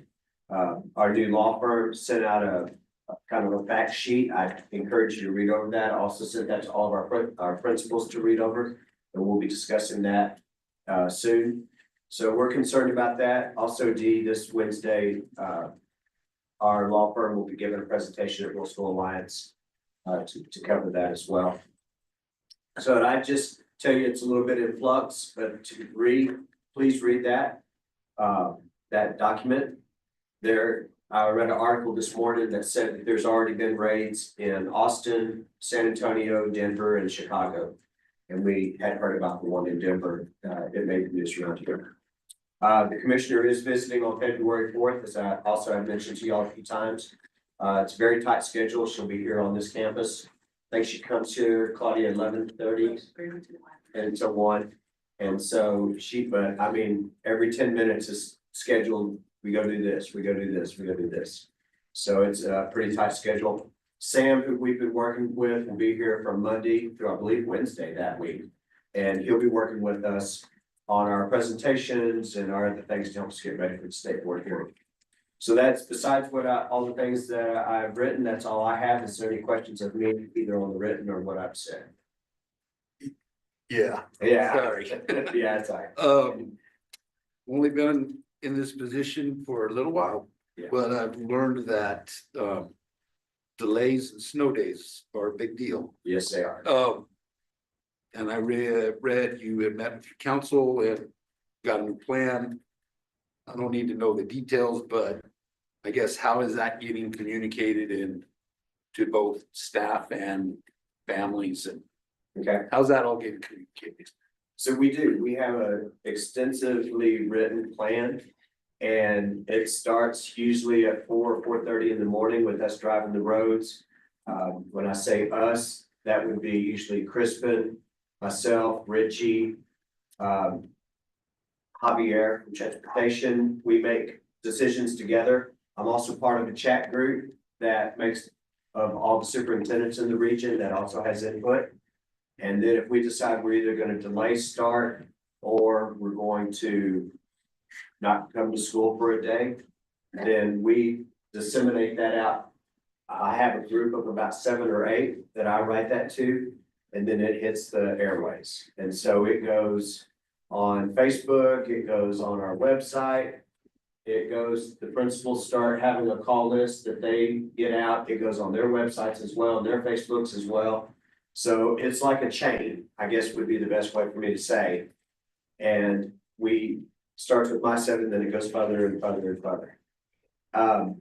This last round was difficult for us. At first, we had talked about that. I think it was a Sunday night. about delaying start Monday. All the regional superintendents didn't want to. And then and so we're like, okay, we're going to school. And then I got a little pushback, but I liked it from my principal saying, are you sure? So, so come that next Monday or that next morning, I mean, it was bad enough when we decided we were gonna have a 2-hour delay. But, and then we knew the next day was actually gonna be worse, and it was. And we had a second 2-hour delay at that point. We don't get docked for the 2-hour delays as far as hours and time. If we miss a whole day, we only have so much of that built into our calendar, and after, I don't know what it is, like 3 days, we would have to make up that time. So, we may have another one coming. I have one weather service that says we got a big storm coming this weekend. I've seen weather things that say it's gonna be sunshine and 60. So, we'll know, who knows? So on that note, I just wanna, for the record, say like, and I've brought this up before, but I think that we can all agree that it's best practice that we, as the largest district in our area, that information comes out as quickly and as early as possible, preferably the day before. We have a lot of families that have to scramble to get daycare set up if there's a 2-hour delay, or set up a ride because their bus is coming, but they've got to be at work. Because a lot of times I know when I was a single mom that I would have been like, well, you waited too long, nobody's going to school and I'm not going to work because nobody else had their stuff together fast enough. I think that we have that responsibility to our community. I don't want to see, this is many discussions before. We have 5 to 6 year olds that are on the back roads when it's that cold waiting for a bus. So sometimes it might be like, well, it'll get warmer, but we're trying to think of not just that it's snowy, but then we also have those students who, when we were driving, there were heavier, actually metal vehicles. So it was safer and we had more practice driving in snow or icy conditions. And now we don't with this younger group and then newer cars. So we ask that we take those into consideration. And if we're going to make a decision on to either have a snow day or have a 2-hour delay, that it's before 10 p.m. the night before. So families can have that opportunity to make arrangements. We try. That's what I can tell you is we try. I made a mistake the first delay. I asked all the local representatives what they thought we were going to do, because I'm still learning the climate around here and still trying to figure out what's cold and what's not cold. And y'all lied to me, because I just thought it got hot here. I didn't know it got cold here. I've learned it gets cold too. As a matter of fact, there's been times this year where we're like the coldest place in the whole darn state. I think we're colder than the mountains. But I tried to rely on other school districts, and I can't wait on them any longer. I think we're just gonna start making, you're right, we're the largest district. I get it that people wait for us to make calls. We're gonna start making calls. So that won't happen again. And I promise you, Dee, I love to make them the night before. And you'll notice the second day that we delayed, we made that call at 4, I think. Yeah, You and I were in the office. About 3:45. Yeah, and actually Sky was there. We were having a meeting and she's like, what are you gonna do tomorrow? And I was like, dang, we have to talk about that. And so we made that call like at 4 or 4:30 because we knew it was gonna get really bad. So the more, I guess, I ask for a little bit of grace because the more I learn about the weather patterns here, the easier it'll be for me to make these calls. It is bipolar. Yeah. And the coldest place, it is bipolar. Yeah. I have 2 other things. All right, go ahead.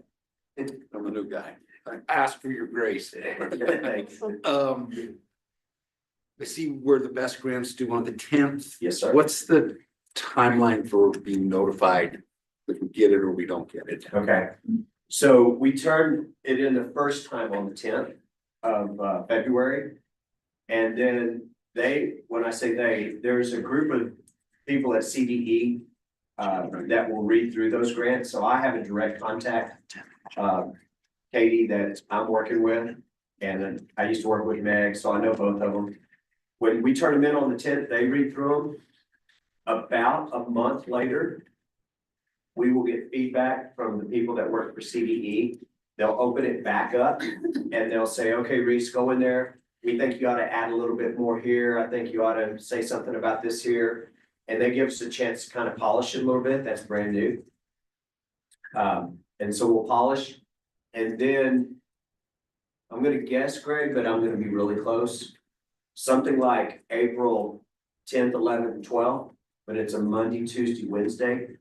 Every single school district in the state that has applied for the BEST grant gets 2 whole minutes to tell a board of 9 people why they deserve that money.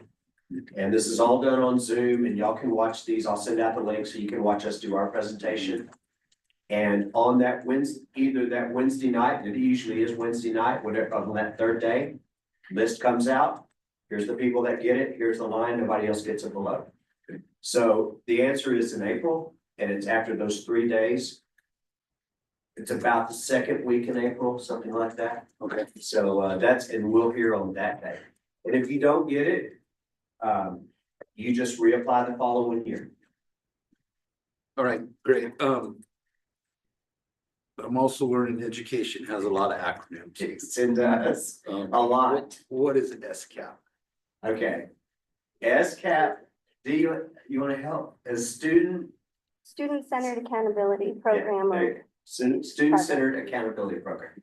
So what SCAP is, another type of- I knew the student-centered, I didn't know the last two. It's a group of school districts. It's now 27, Jared, is that, they told us 24, 27, right around there? Yep. Where we went to the meeting this earlier in the week, districts. And it's like having a professional learning community. So people from all these different districts come to our district and they evaluate our district. And so and they tell us where they think we could be better, where we shine and so forth. Okay. It's like a report card for a district from your peers. Yeah. But on the same note, we send out people throughout the school year, teachers, administrators, and they go evaluate other districts. And what's good about that, they see things at these other districts that they come back and can say, hey, we ought to do that. That's really cool. So that's what it's Got it. All right. All right. Yeah, you get it. I remember that. All right. That's it. Thank you. I have a question with regards to the Columbians. We're not gonna do the Columbian school this year. Why don't we consolidate that? Like, I don't understand that. Say again, Is what? there any, like, get rid of it? Oh, It costs, we're only getting $1 rent a year. And so why are we having to pay for the upkeep on it when we don't use it? And I know that OJC could probably take over somehow. Like, okay, is well, there a thing with that? 2 things. We don't pay for much upkeep on the building. And the second thing is, I'm totally with you. I think that we should sell the building. Right, cause I was just wondering, cause I mean, I work there, I know that they spent over 60 grand on the cover for a park. Right. So they can get the money for it, so I'm wondering if there was like a stipulation in there that they do that for the dollar because it's kind of federal funding or some weird thing. It's weird that we really have almost no control over that building except we own it. And now we're thinking about putting a roof on it just to protect our asset. Yeah, and then you can't use that for the high school if we. Right.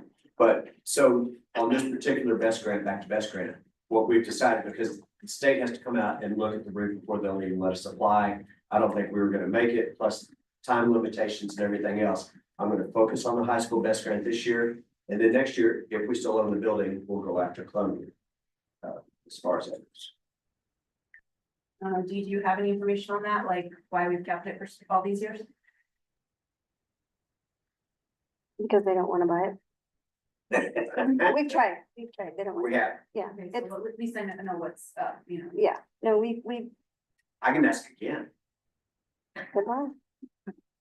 We probably haven't asked in a few years. I can ask again if they're interested.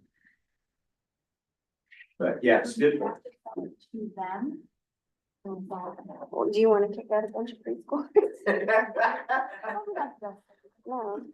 But we also, but that was also before universal preschool, so we had different number slots for both CDS and then at it, industrial, first impressions, and then I don't recall if we had slots that across from primary. Because the only way you can go to preschool there, you have to qualify, the families have to qualify. Because we tried to help one of our employees get her kids in there, and she made too much money. Mhm. So it'd be nice if, well, we have first impressions, I guess that's anybody can go there, but you're paying, correct? Correct, Mhm. unless you get one of those. Slots. Yeah. Right. Which we don't have control over anymore, right? We don't, it's not the same now that you can pay. The only thing we have control over are 3-year-olds. Okay, 3-year-old. From first impressions, No, UPK is just Oh. very different. it's very detached. 2 years ago, You you know, can they case very made, messy. yeah, the governor made this whole new division. For preschool, and we're still trying to figure it out. Sorry, that, Yes, or they, you're right. sorry, that was unkind. No, I it's- apologize. it's for a group. Sorry. Yeah. There were a lot of Zoom Okay, of that. any other questions for me? Um.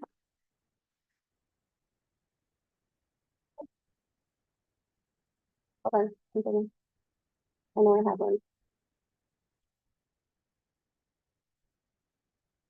I didn't write it down, so we'll move on. All right, now I'm gonna turn Jared loose, and if you think of it before he's done, then we can come back.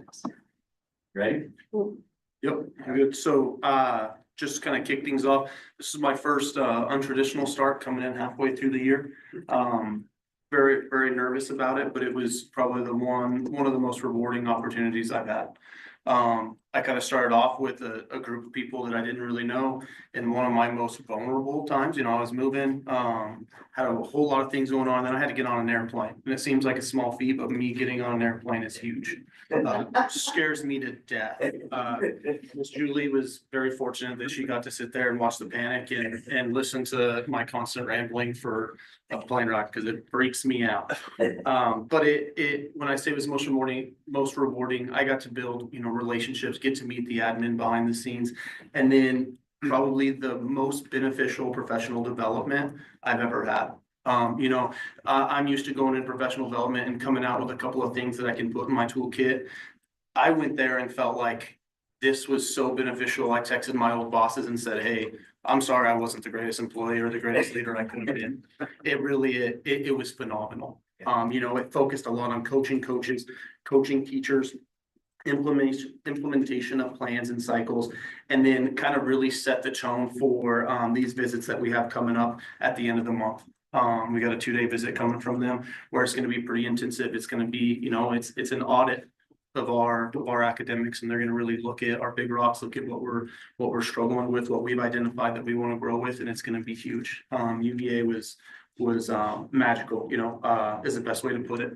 I know we have another trip as we go to, I think Virginia's our next trip, and I know I got a handful of months away, and I can still feel that little bit of anxiety in my stomach for that plane ride, but I can't tell you enough at how awesome it was. It really was phenomenal. We're very lucky to have it. Yeah. As we go to SCAP, and I'm throwing a couple of those acronyms out, and I'd love to be able to tell you every breakdown, and I can't right now. I'm learning the meat and potatoes behind all of them. You know, and kind of trying to show how they're connected. You know, we had that meeting last week, met with a couple of people. I know our next step for that is looking at our website alignment to make sure that it's really targeted to what we want to do. Make sure our UIP, everything is all aligned for what we're doing our work with our other programs, making sure that they're aligned. Another next step with them is they have a visit in Burlington this next upcoming month that I'm going to get to attend, kind of see behind the scenes what that looks like. One thing I've gathered so far from SCAP is when you're having these, when you're sending people to observe, they need to be pretty well trained. You know, they need to watch the videos, they need to be a great observer, give honest feedback. And then the other side of that is making sure that when it's your visit, your district is ready to go, your people are ready to go, your classrooms are set up so that you have a plan of attack so that you can be as efficient as you can. And so I'm going to learn that in Burlington so that we can best prepare for our March visit. Whenever we come again, bring another group of people that can come in, kind of audit our schools, our districts, see what we want to work on. What's our dates for March visit, Jared? 12th and 13th, something like that? That sounds about right. I thought it was right before spring break, I was thinking. Yeah, week before spring break. Monday and Tuesday. 10 and 11. 10, 11. 10 and 11? When you say visit, are you talking about from UVA or are you talking about our STAF review? SCAT visitors. Oh, so that first one at the end of February is UVA, and then we have SCAP come in the 10th and 11th of March. And we're doing a 2-day review this time? Yes. Yes.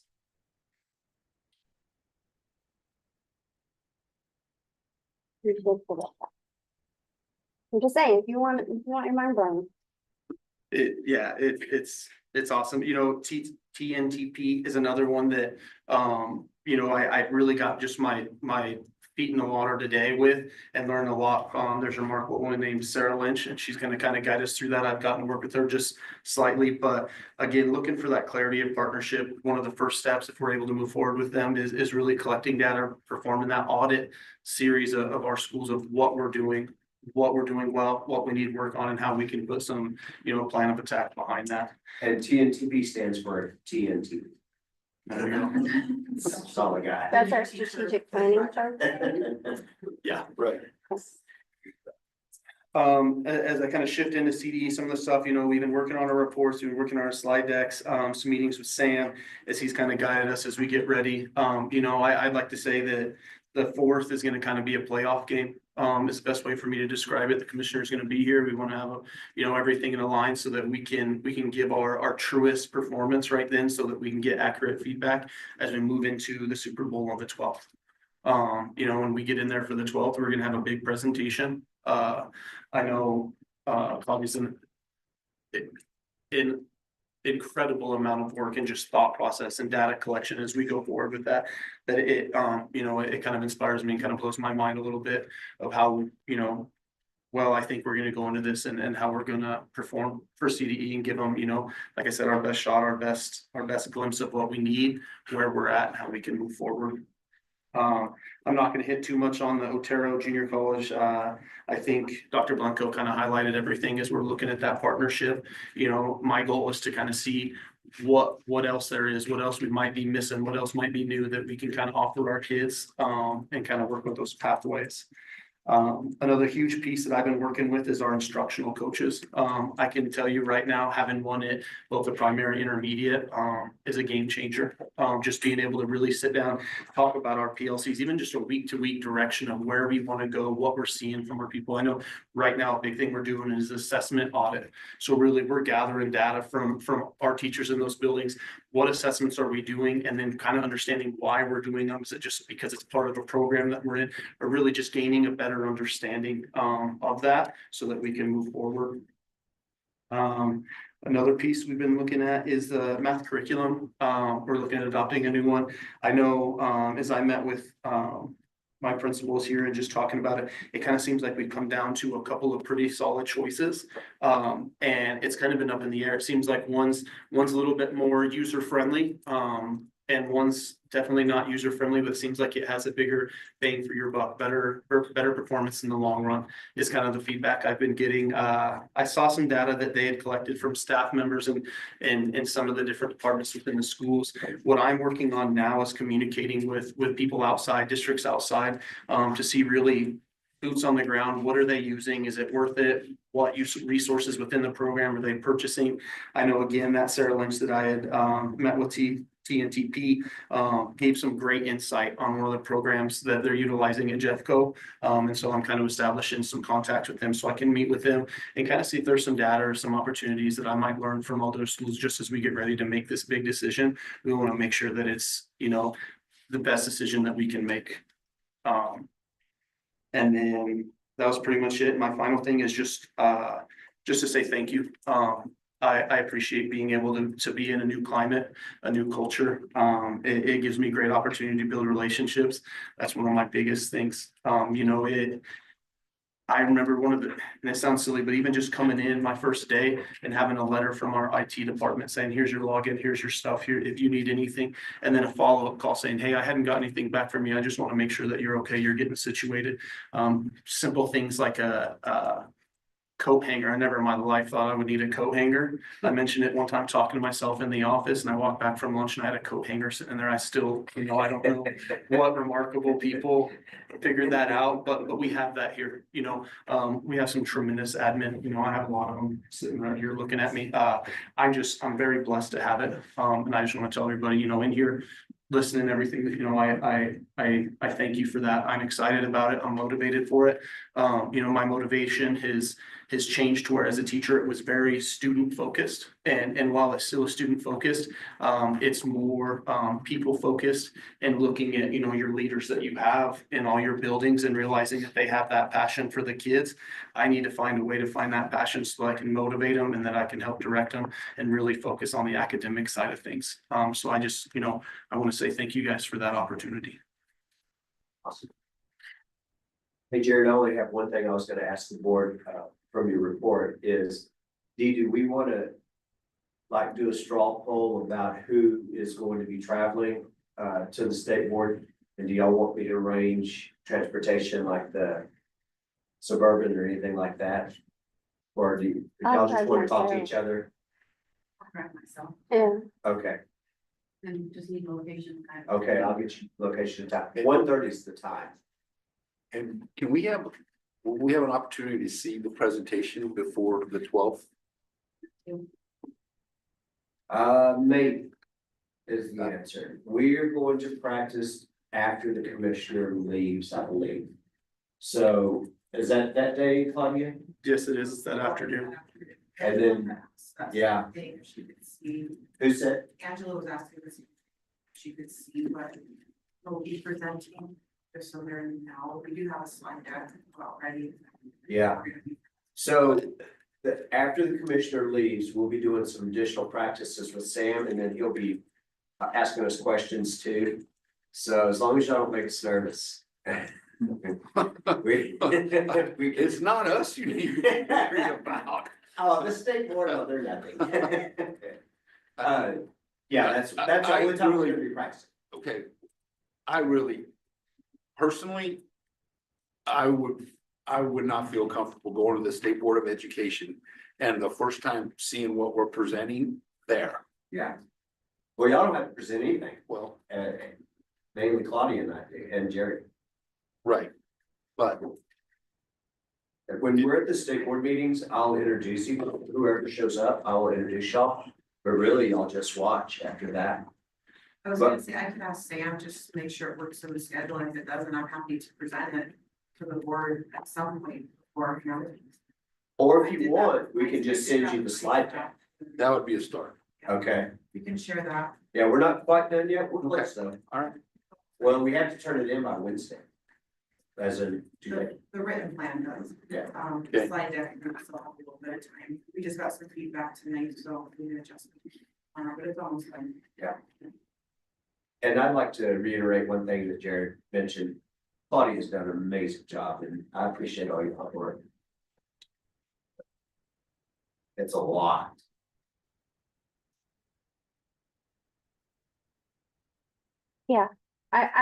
I really want to express that as well.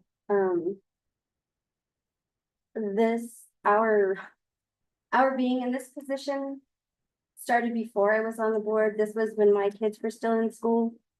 So it's been a long journey and then like a lot of, going through with a different vendor for, professional development and then looking at how are we going to change our curriculum or how we're going to look at leadership and how people work together in our, what does Gail say, professional learning? Community. And I mean, if you take the time and you go through board docs from the first entry and go through, yes, I did do that.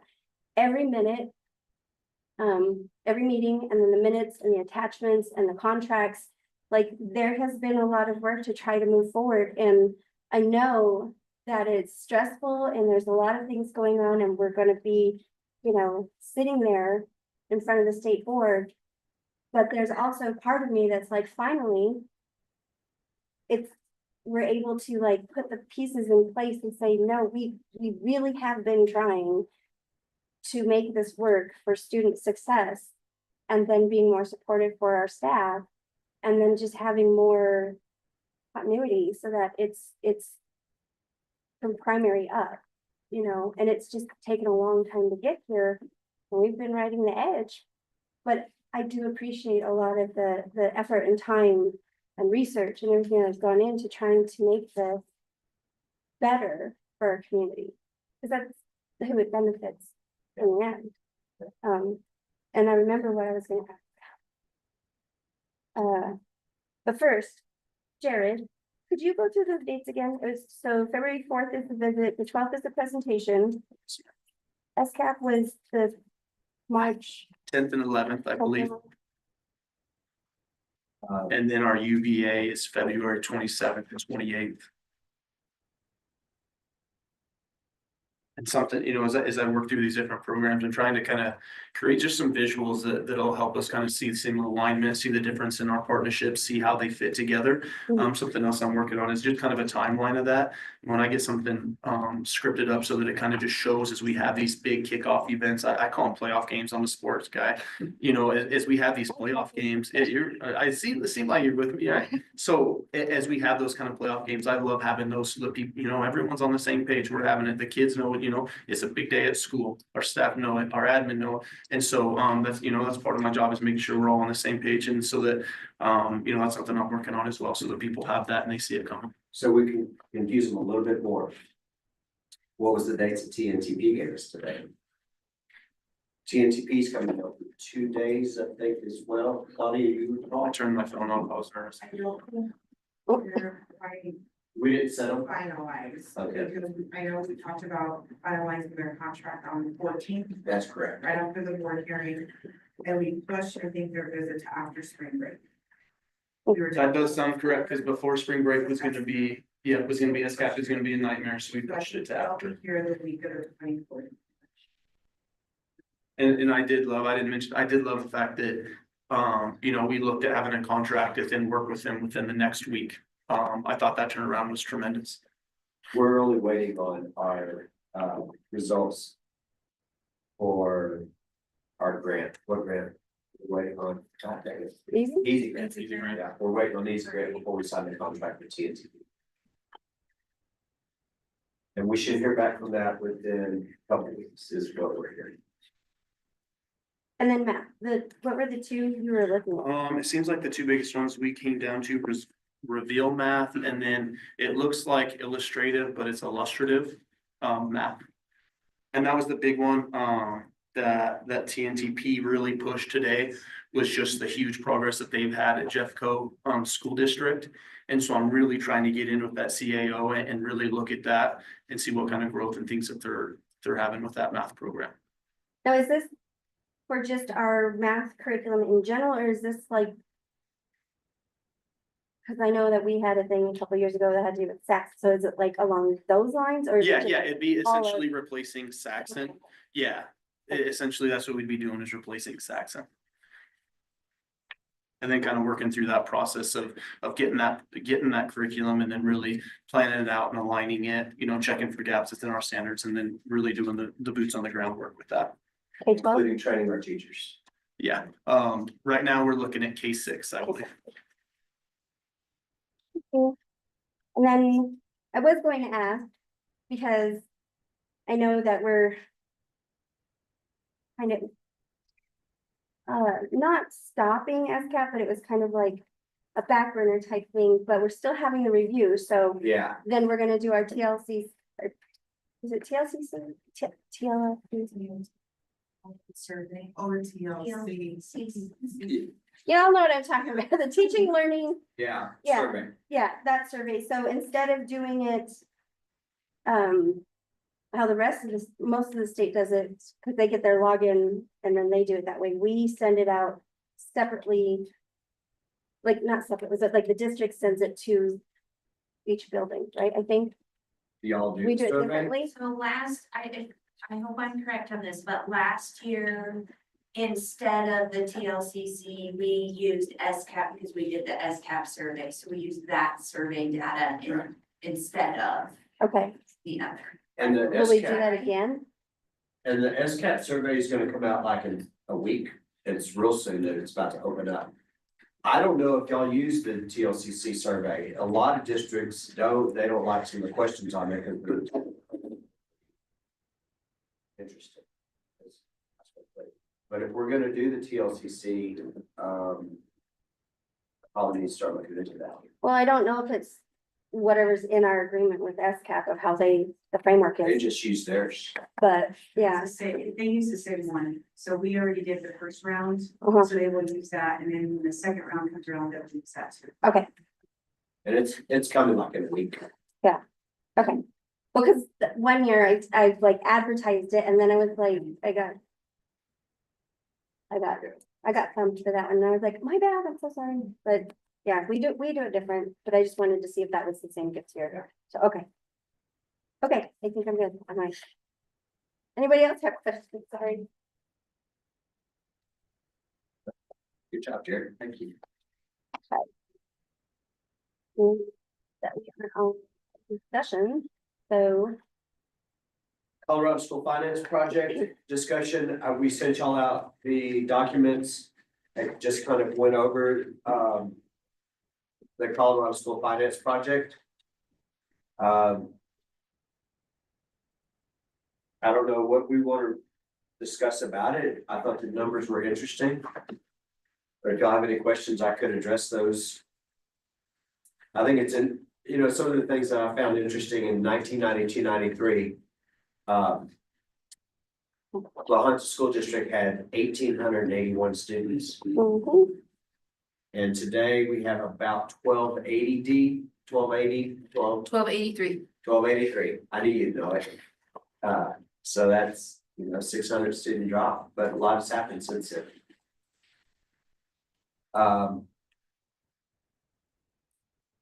On page 2, I thought it gets into teachers per 1,000 students. And we have about 64.4 teachers per 1,000 and the state average is 60.6. So we run a little high on our teacher count per 1,000 students. The average salary, if you'll notice, it says that I didn't realize it was that high in Colorado, but it says our average salary is $45,543. The average Colorado salary is $63,224. And then if you adjust for inflation, to me, this was eye-opening. In 1992 and 93, if you adjust for inflation, our teachers would have been making $62,356. The Colorado average was, adjusted for inflation, was 78,000. And then today, 45. Yeah. And then again, the state 63. So I thought those were interesting numbers.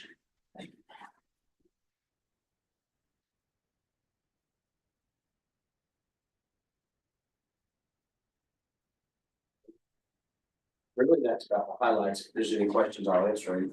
It is what it is, kind of deal, but. I have one question on table 3. I was surprised that federal funding number, the 4,102, what is that? We get a lot of federal dollars because of our economic status and just our community. They look at a bunch of different numbers when they determine that. But our title dollars are a lot. And right now we're sitting on, Heather, you want to guess? No, It's it's a lot. hundreds of thousands. We rolled over 500,000 from last year that we didn't use, that we could still use. And we've got to use it. And that's the federal money or what that's always behind. Yes, that you request and then you wait for them to You wait. release it. Got it. Okay. Back to us, yeah. Yep. Well, we got title dollars this year, and on top of the title dollars we got this year, we had a $500,000 rollover, $500,000 rollover. So we're trying to spend as fast as we can. Yeah. Half of Mr. Wilson's salary comes out of our title funds. Right. And we tried to take the other half out of easy, but they told us. They told me no. Hey, you gotta try. We're trying to be Try. sneaky.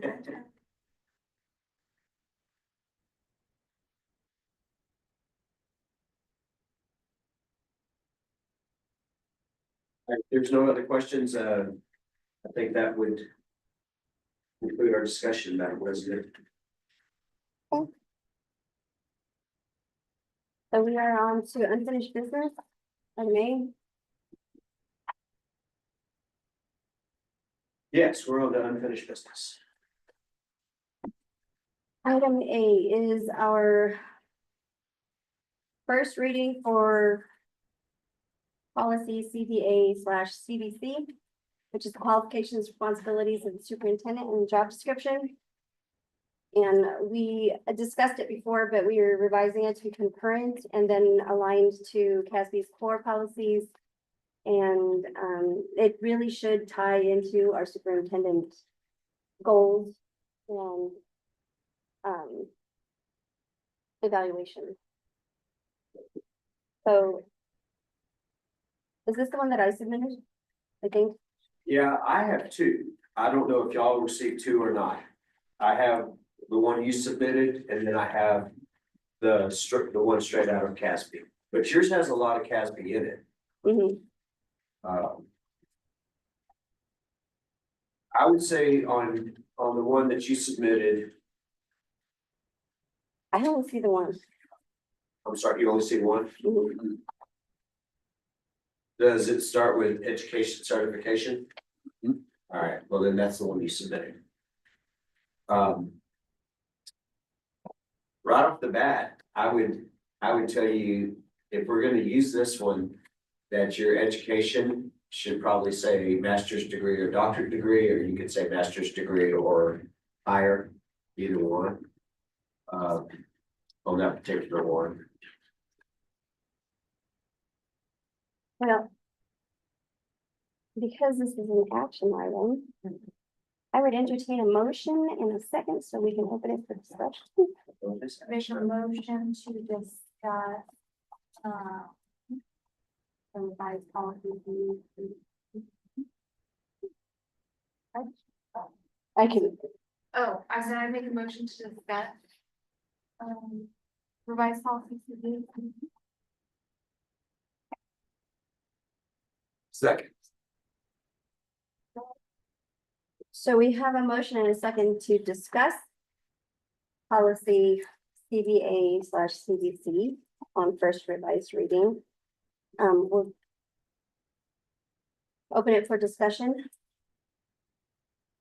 But We don't need action tonight on this anyhow, and if you're gonna take action on the second reading, so it's probably, I was wondering about that okay, language, but I think you actually would adopt it on the second reading. Does that sound right? well, I can pull up our policy on how we adopt policy if you'd like. I know there's a couple of readings on this one especially. So we would have to adopt the first reading at least. Adopt the first reading. Mhm. That's why we have a couple. Do you need a motion to adopt? That is how it is on the agenda, yes. It is to approve revised policy. On first reading. Or we don't adopt it until the second one, so it'll be back on the agenda again, so if we still have things, you have a month to make suggestions and changes. So we're not setting anything in stone or something. That's correct. I do. Yes, ma'am. I make the motion to approve the first reading of policy. There you go. Greg, you want to second that as well?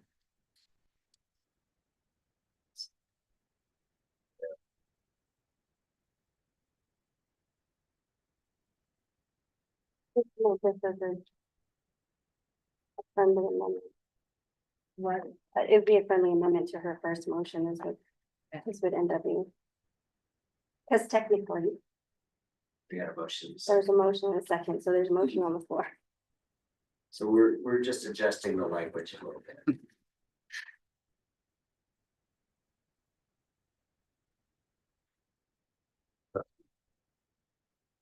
Well, after we have a motion and a second, we can discuss. So we have to have a second. I'll second. I'll second. So we have a motion and a second to approve revised policy CBA CBC on first reading. Discussion. So I guess I'm really confused. What did you think you were applying for without a job description? So here's, yeah, Because I see, I Job description. mean, this was revised and adopted in October of 1999. so y'all's previous one isn't the one you're looking at right now. And I have two here. I have the CASB one, but this CASB one, as they send it, they send to all the districts throughout the state. And I had already seen this document from my previous school district. So I knew what the new document looked like. And then when I got here, after taking this job, I said, for some reason I pulled it up and I went, oh my, this is old. And so I went to Jill and I said, hey, we need to revise CBA, CBC. And then that's how this all got started. So you started with the policy and it kind of outlines your job duties and responsibilities. And then that can, as Dee said, the policy can eventually lead to what's in the superintendent's evaluation. Hey, speaking of superintendent evaluation, y'all have 2 more weeks to do y'all's part, or not, yeah. So 2.5 weeks. So yeah, I knew what it should look like, and now we're fixing it to update it. To bring it to current times. Policy, yeah. Yeah, the policy to The current. job description, we did write one with Henry in a work session before it was posted. And I saw that. The job description. Which I wrote, so I stole from Caspi core policy stuff. There you go. But really, this is pretty basic stuff. I mean, this is the same one everybody around the state uses for the most part. But there are 2 different ones, and I probably should have sent y'all the CASB one on top of the one that Dee submitted. And there's, So as it stands, then the one that we're looking to approve on first reading would be the one that's attached. Otherwise, it would have been, we're choosing between 2 different drafts. that's correct.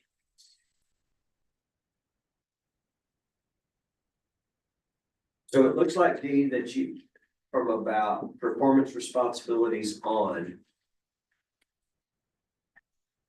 And correct me if I'm wrong. That it's similar to the CASB policy. And then everything before where it says performance responsibilities, you wrote yourself. Yes? Without my notebook here, I would have to say sure. Okay.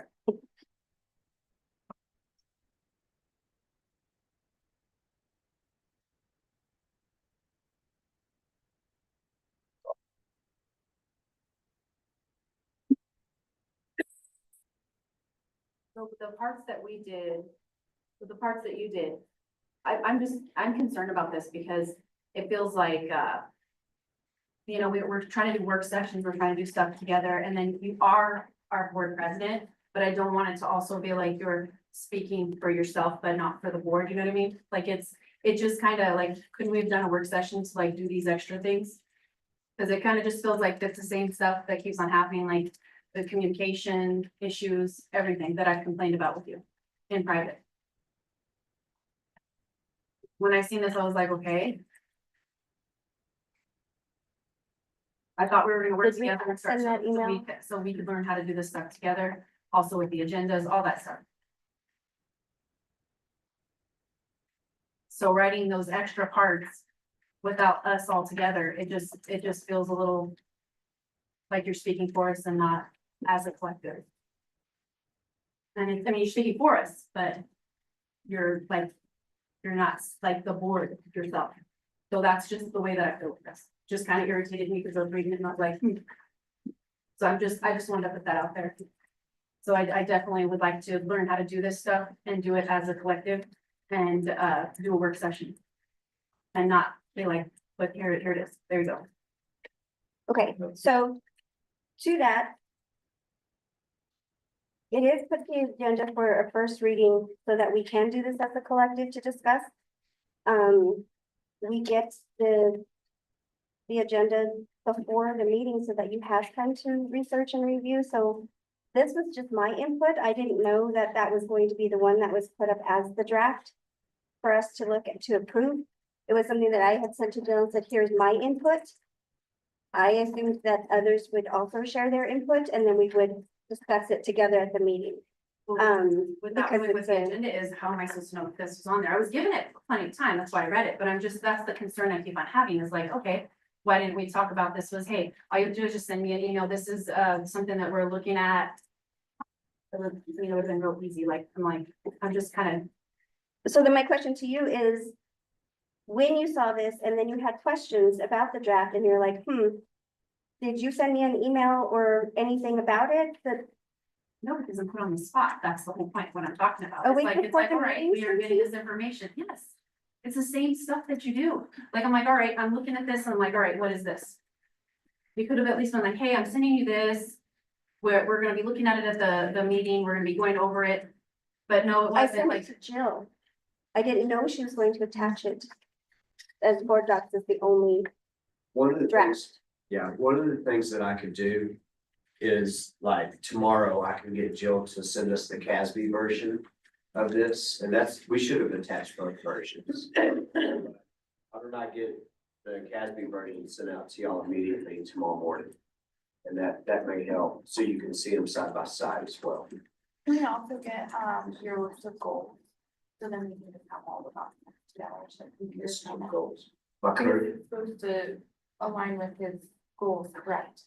the goal. Kind of. Right, yeah. Yeah, Yeah.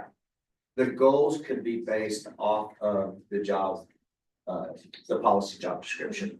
But I'd be more than happy to send you my goals as well. And also, if you do your review of me, it's in section 6, I think, is my personal goal system.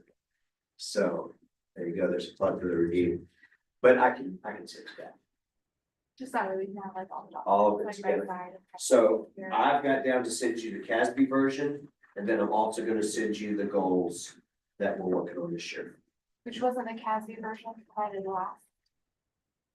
No, the old CASB version, I believe, has been provided to y'all. But not the new one. So let me get that out to you.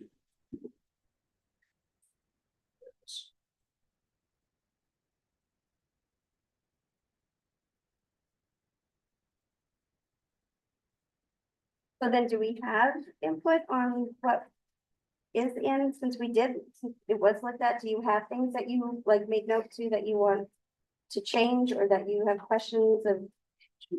well, since it's dropped so quickly, no, I don't yet. But I was looking at it and it was just like.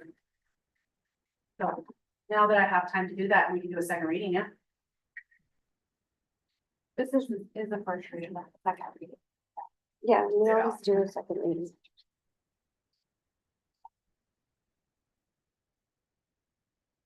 Do you have anything you want to ask them, or questions or? No, I asked you where this came from and you told me the background, so this discussion's been helpful. I had one. I would say start from performance response, the document you have now from performance responsibility on. And I think it's near identical to the CASB version. The only difference when I send y'all the different version that you could really look at is and everything in front of performance responsibility. So performance responsibility starts right here on CASB.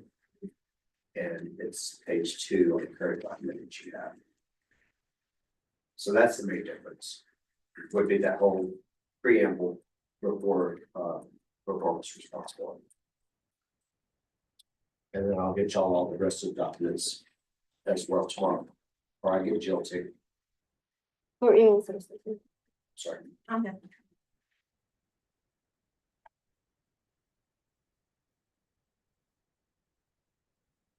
You were gonna point a section out, did you? Nope, I'm good.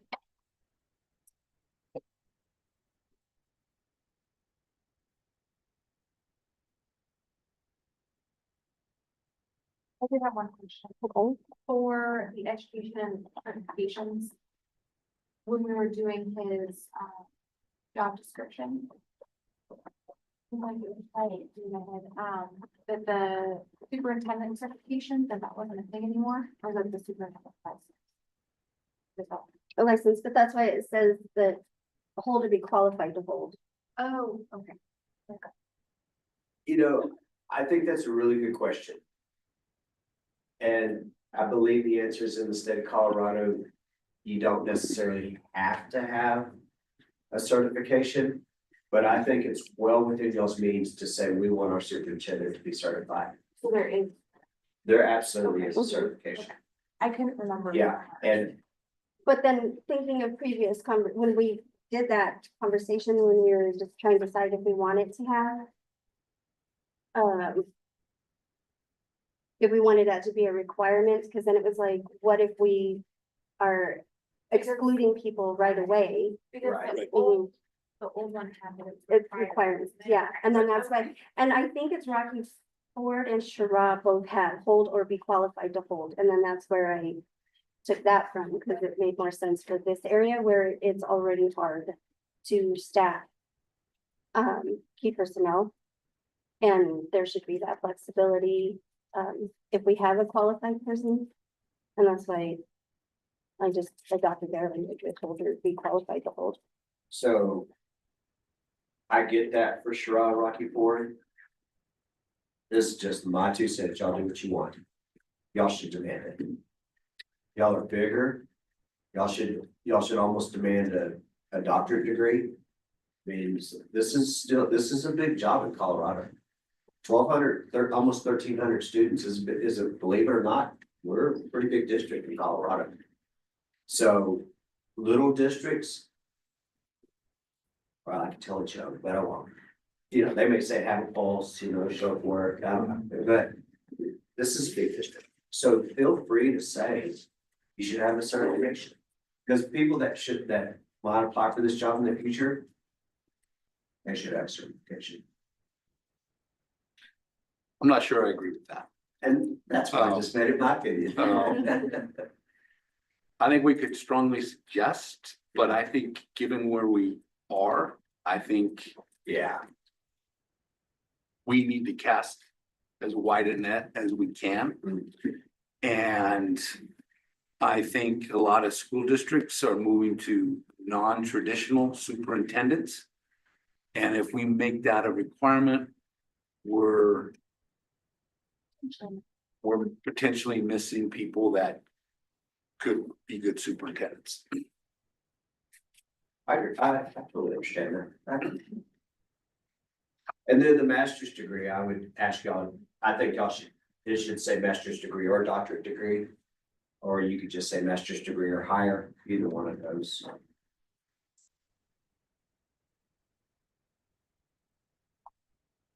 So fun. Mhm.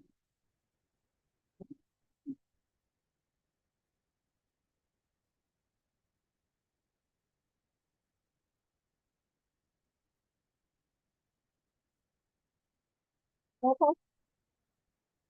S. Aola. Aye. Hines. Aye. Moments. Leba. Bye. New business. Item 8. Okay.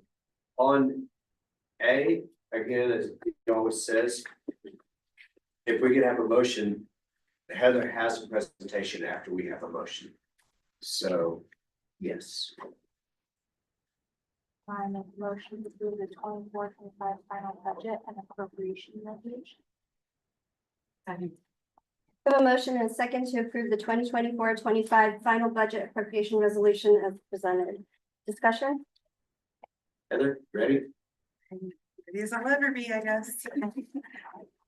At the final budget, the first page, the appropriation resolution, those are our funds and the balances for them with a total appropriation of 586,148. On the second page, you can see that we have a deficit of $224,594. That is not a reoccurring cost. It was a one-time purchase. The buses are included in part of that. For the fact that we still do not have the buses here, we will pay for one in March, hopefully one in May, possibly June will be the second one that is coming in. But it is out there as an expense that is coming from our beginning fund balance. And it is a one-time purchase. So it won't draw down our budget, our beginning fund balance recurring. It's not a recurring one that will happen next year or the final year, years to come. When we do the transfer also of the 750,000 into capital, that will also take care of this expense. But as of right now, it is an expense that we have, and we don't have the buses either. So we haven't paid it, and it is. So my understanding is this is already earmarked in our capital. And so then it's bookmarked here as a deficit. And once we get the buses, we'll pay for them, but you need to make that Right. with us. Right. Okay. Transfer.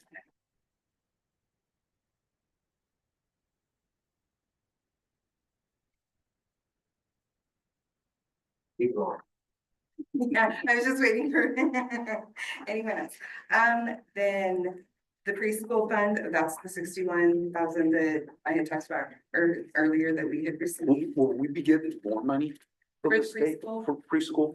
Yes. I don't know how much though, because it's kind of all up in the air. Nobody knows. Right, so I wait for emails that tell me we'll be getting something or we won't get something.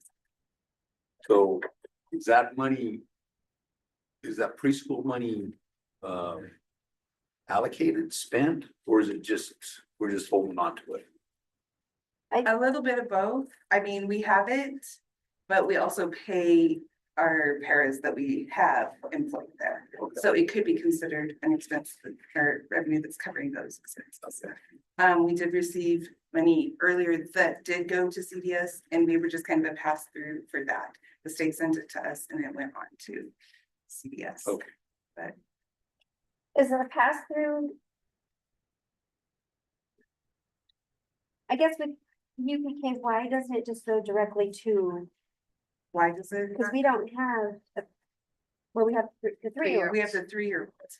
And so they Is would it just send- that amount Yeah. for the 3-year-old? Mhm.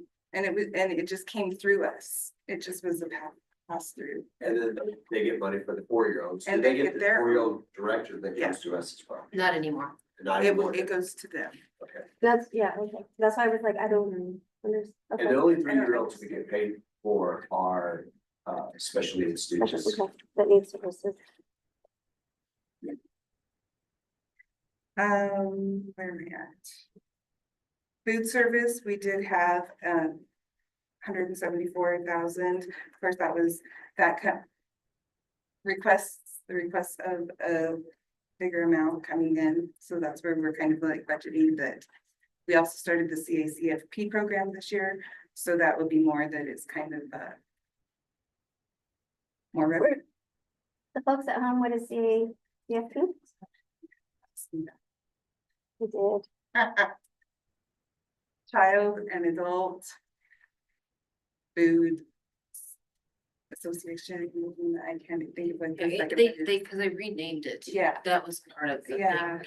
Child and adult Services. food, yeah. That's how I know it as. I don't know what CFP is, sorry. Okay. And then of course our bond, which will be more because we had the next year. And the second page is the use of the beginning fund balance resolution, because we had to use that out of the beginning fund balance, 224 for now. That is what that one is, 224,594. To hit that one time. Out of the beginning fund balance. And these were the two minibuses that we approved.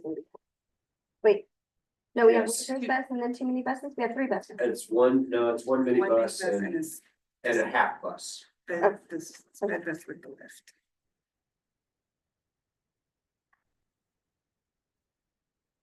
And then the other one, it will break up each fund with the general fund.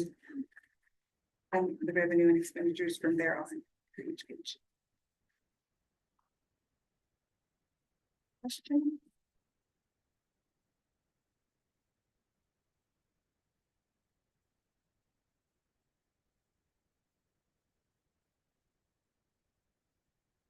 Anybody have any questions? Heather, will you tell them what all the pages are behind the resolution? The breakup of revenues and expenditures for each fund that we have broke down.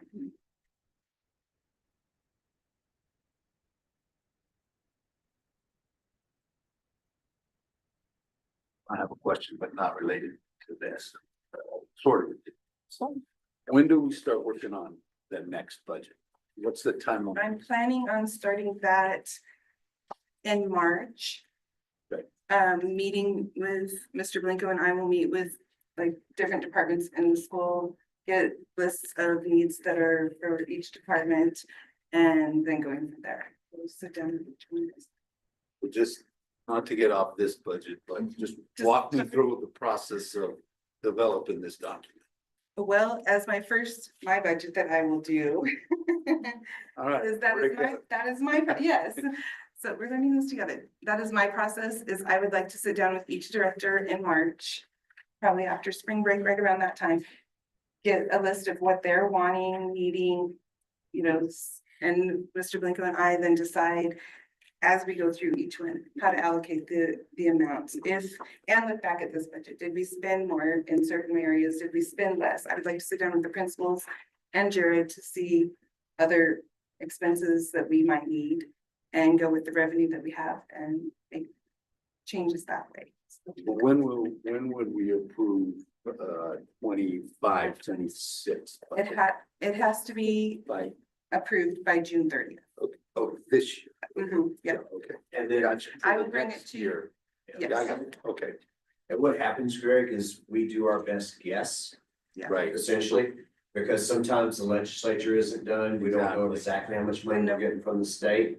So we put that together, and that's why you come back here and you kind of finalize the budget in January. When you Because have, now we know exactly what our revenue is, And we'll know what the state funding is. and we know what the state funding is, But yeah.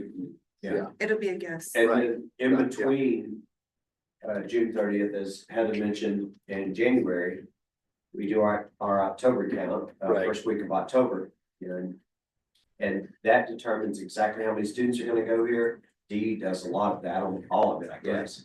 And then once we know exactly how many students, then the state says, okay, now we're gonna pay you this. Got it.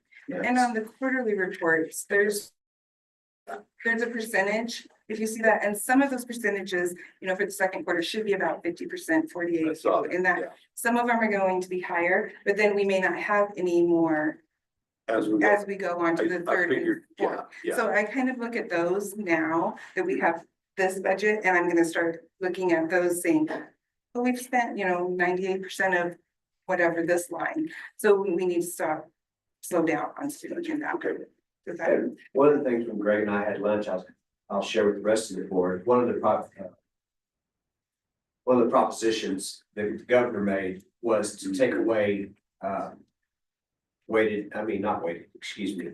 Average. Right, And right now, we're on a 5-year average, which helps us. And if we go to zero-year average, we're gonna receive probably hundreds of thousands less than we received this year. What I told Greg is if the state is gonna move towards that, I think that they should go from 5 to 4 to 3 to 2 to 1 to no averaging. Spread it out so we can kind of buffer that instead of having one big hit, let that roll down slowly. So Right. we'll see how that goes. They're just getting started. Right, of I course. mean, this is a this is a big session Big session. for next year's budget, obviously. Yeah. So, Yeah. So, yeah. All right, so any other questions, Heather?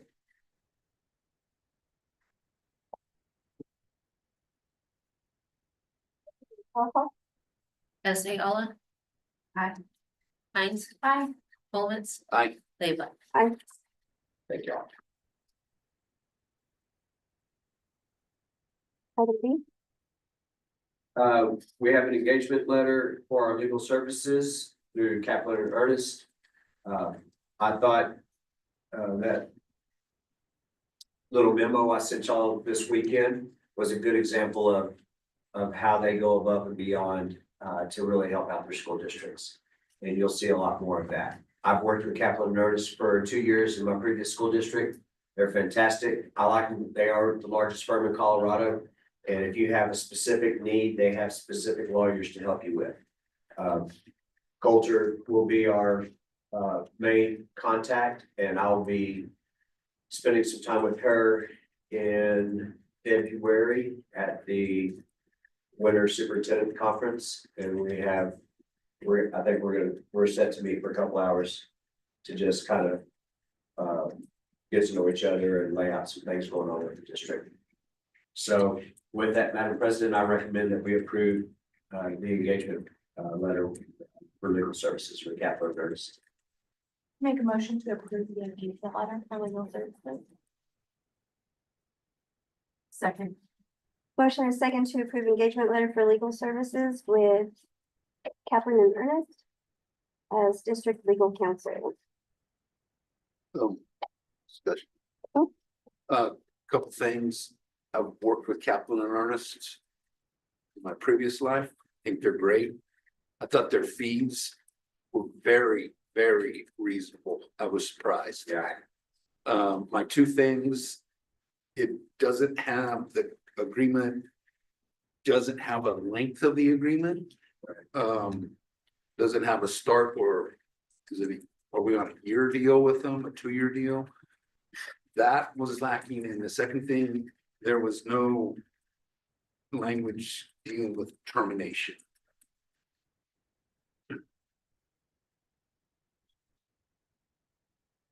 And what my understanding is because this is professional service, pretty much y'all can terminate at any time. So there's not a necessary late, but I do want to call them and see if that terminology needs to be in here. And I think that the two kind of coincide, length and the termination. So let me double check on that. Okay. And this is who Michelle, sorry, read that. Yes, Okay. thank you. This is who Michelle recommended. That's to go correct. to. And then, how does their pricing compare to what we did with Michelle? Michelle was probably less expensive than Kaplan Ernst. I think we paid it just a standard fee for Michelle. Because of her, Michelle's worked with Rural School Alliance, and they kind of ran the legal services through Rural School Alliance. So I think that was part of their deal as well. But yes, this is absolutely the firm that she was recommending. And then the retainer that we paid to Michelle, the transfer? It does transfer to this for this year. And I think starting next year, we will have to pay a retainer to Kaplan Ernst. Okay. Do we know what their retainer is?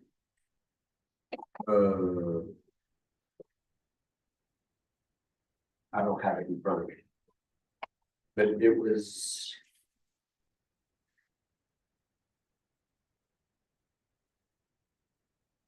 I think it's under use.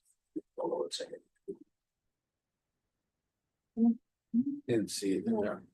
Well, maybe there's not, some of them, they just charge straight fee. Well, that's what I did not see a Yeah. retainer. I saw an hourly fee in there, but I Yeah. didn't see a retainer, Then there's, which I thought was interesting. yeah, there's not a retainer. Is a good deal. Yeah, So then what happens to the retainer that gets transferred?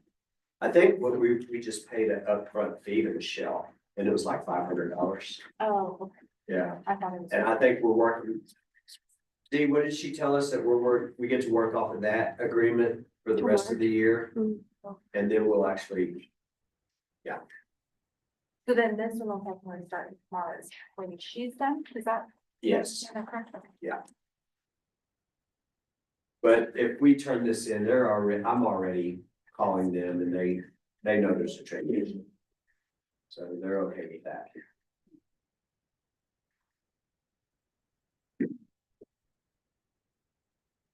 Under expenses, it says. On prepay of 500, like it was, Say that one time. under expenses, it says the prepaid, they asked us to prepay, The 500. 500.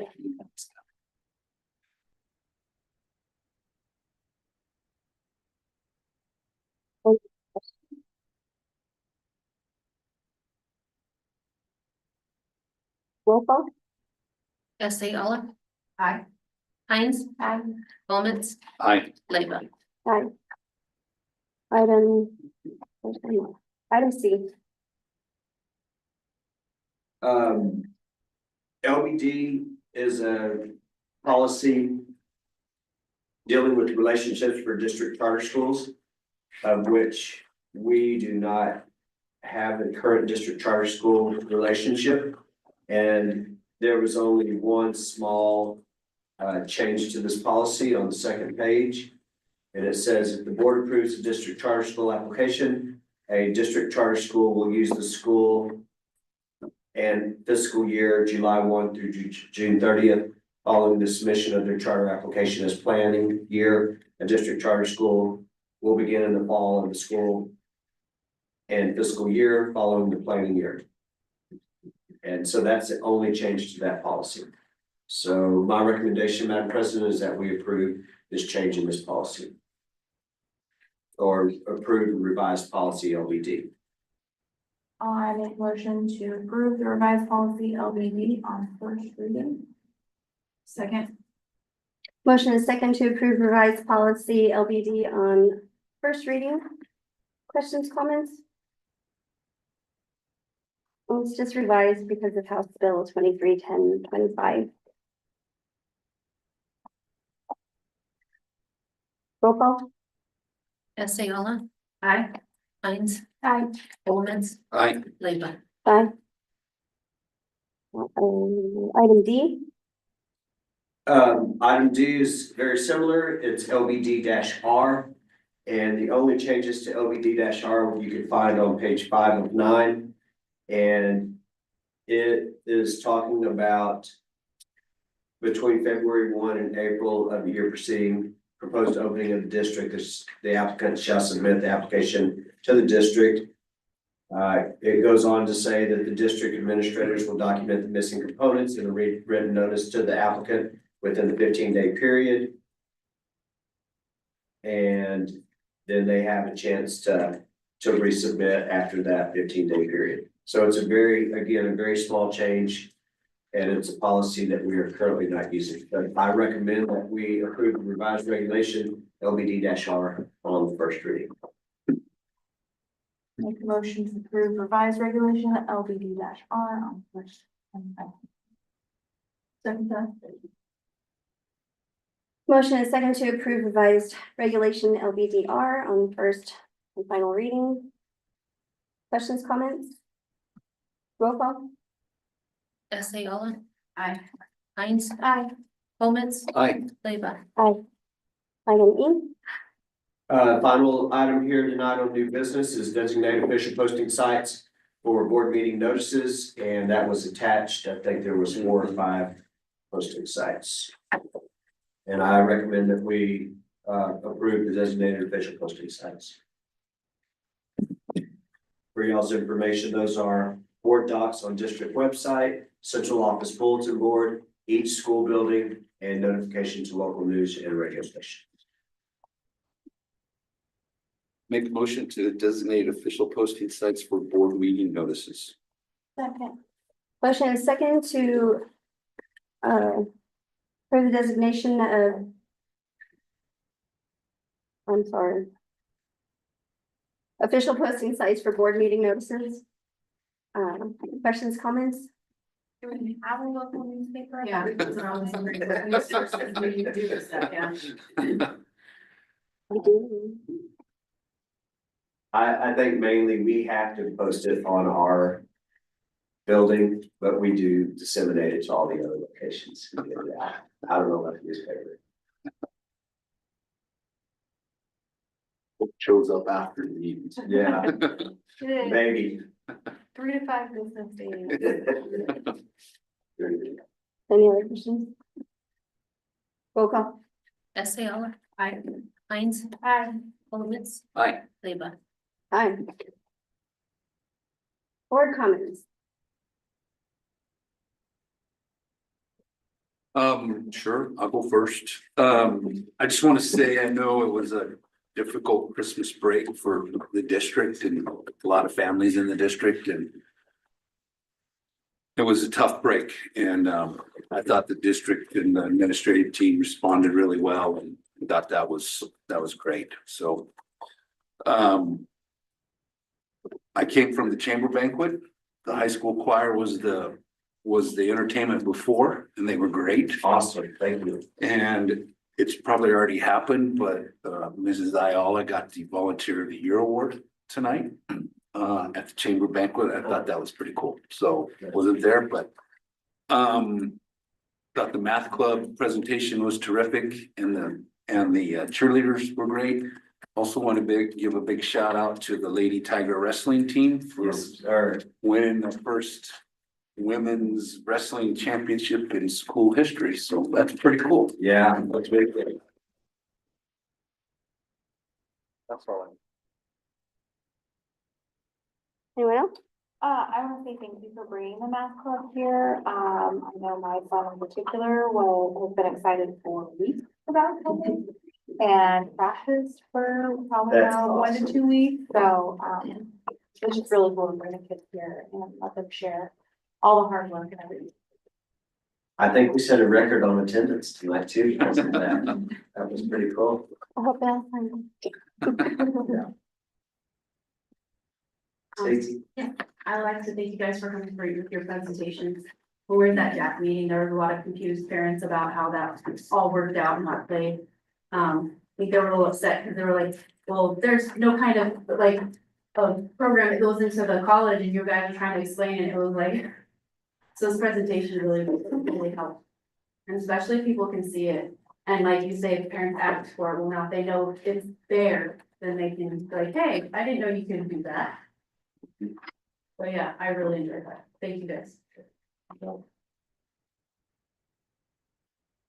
I think I just would like to add that, again, if ever there are questions, I respond to my emails, phone calls, and text messages, so if anyone needs any information or clarification, I'm available.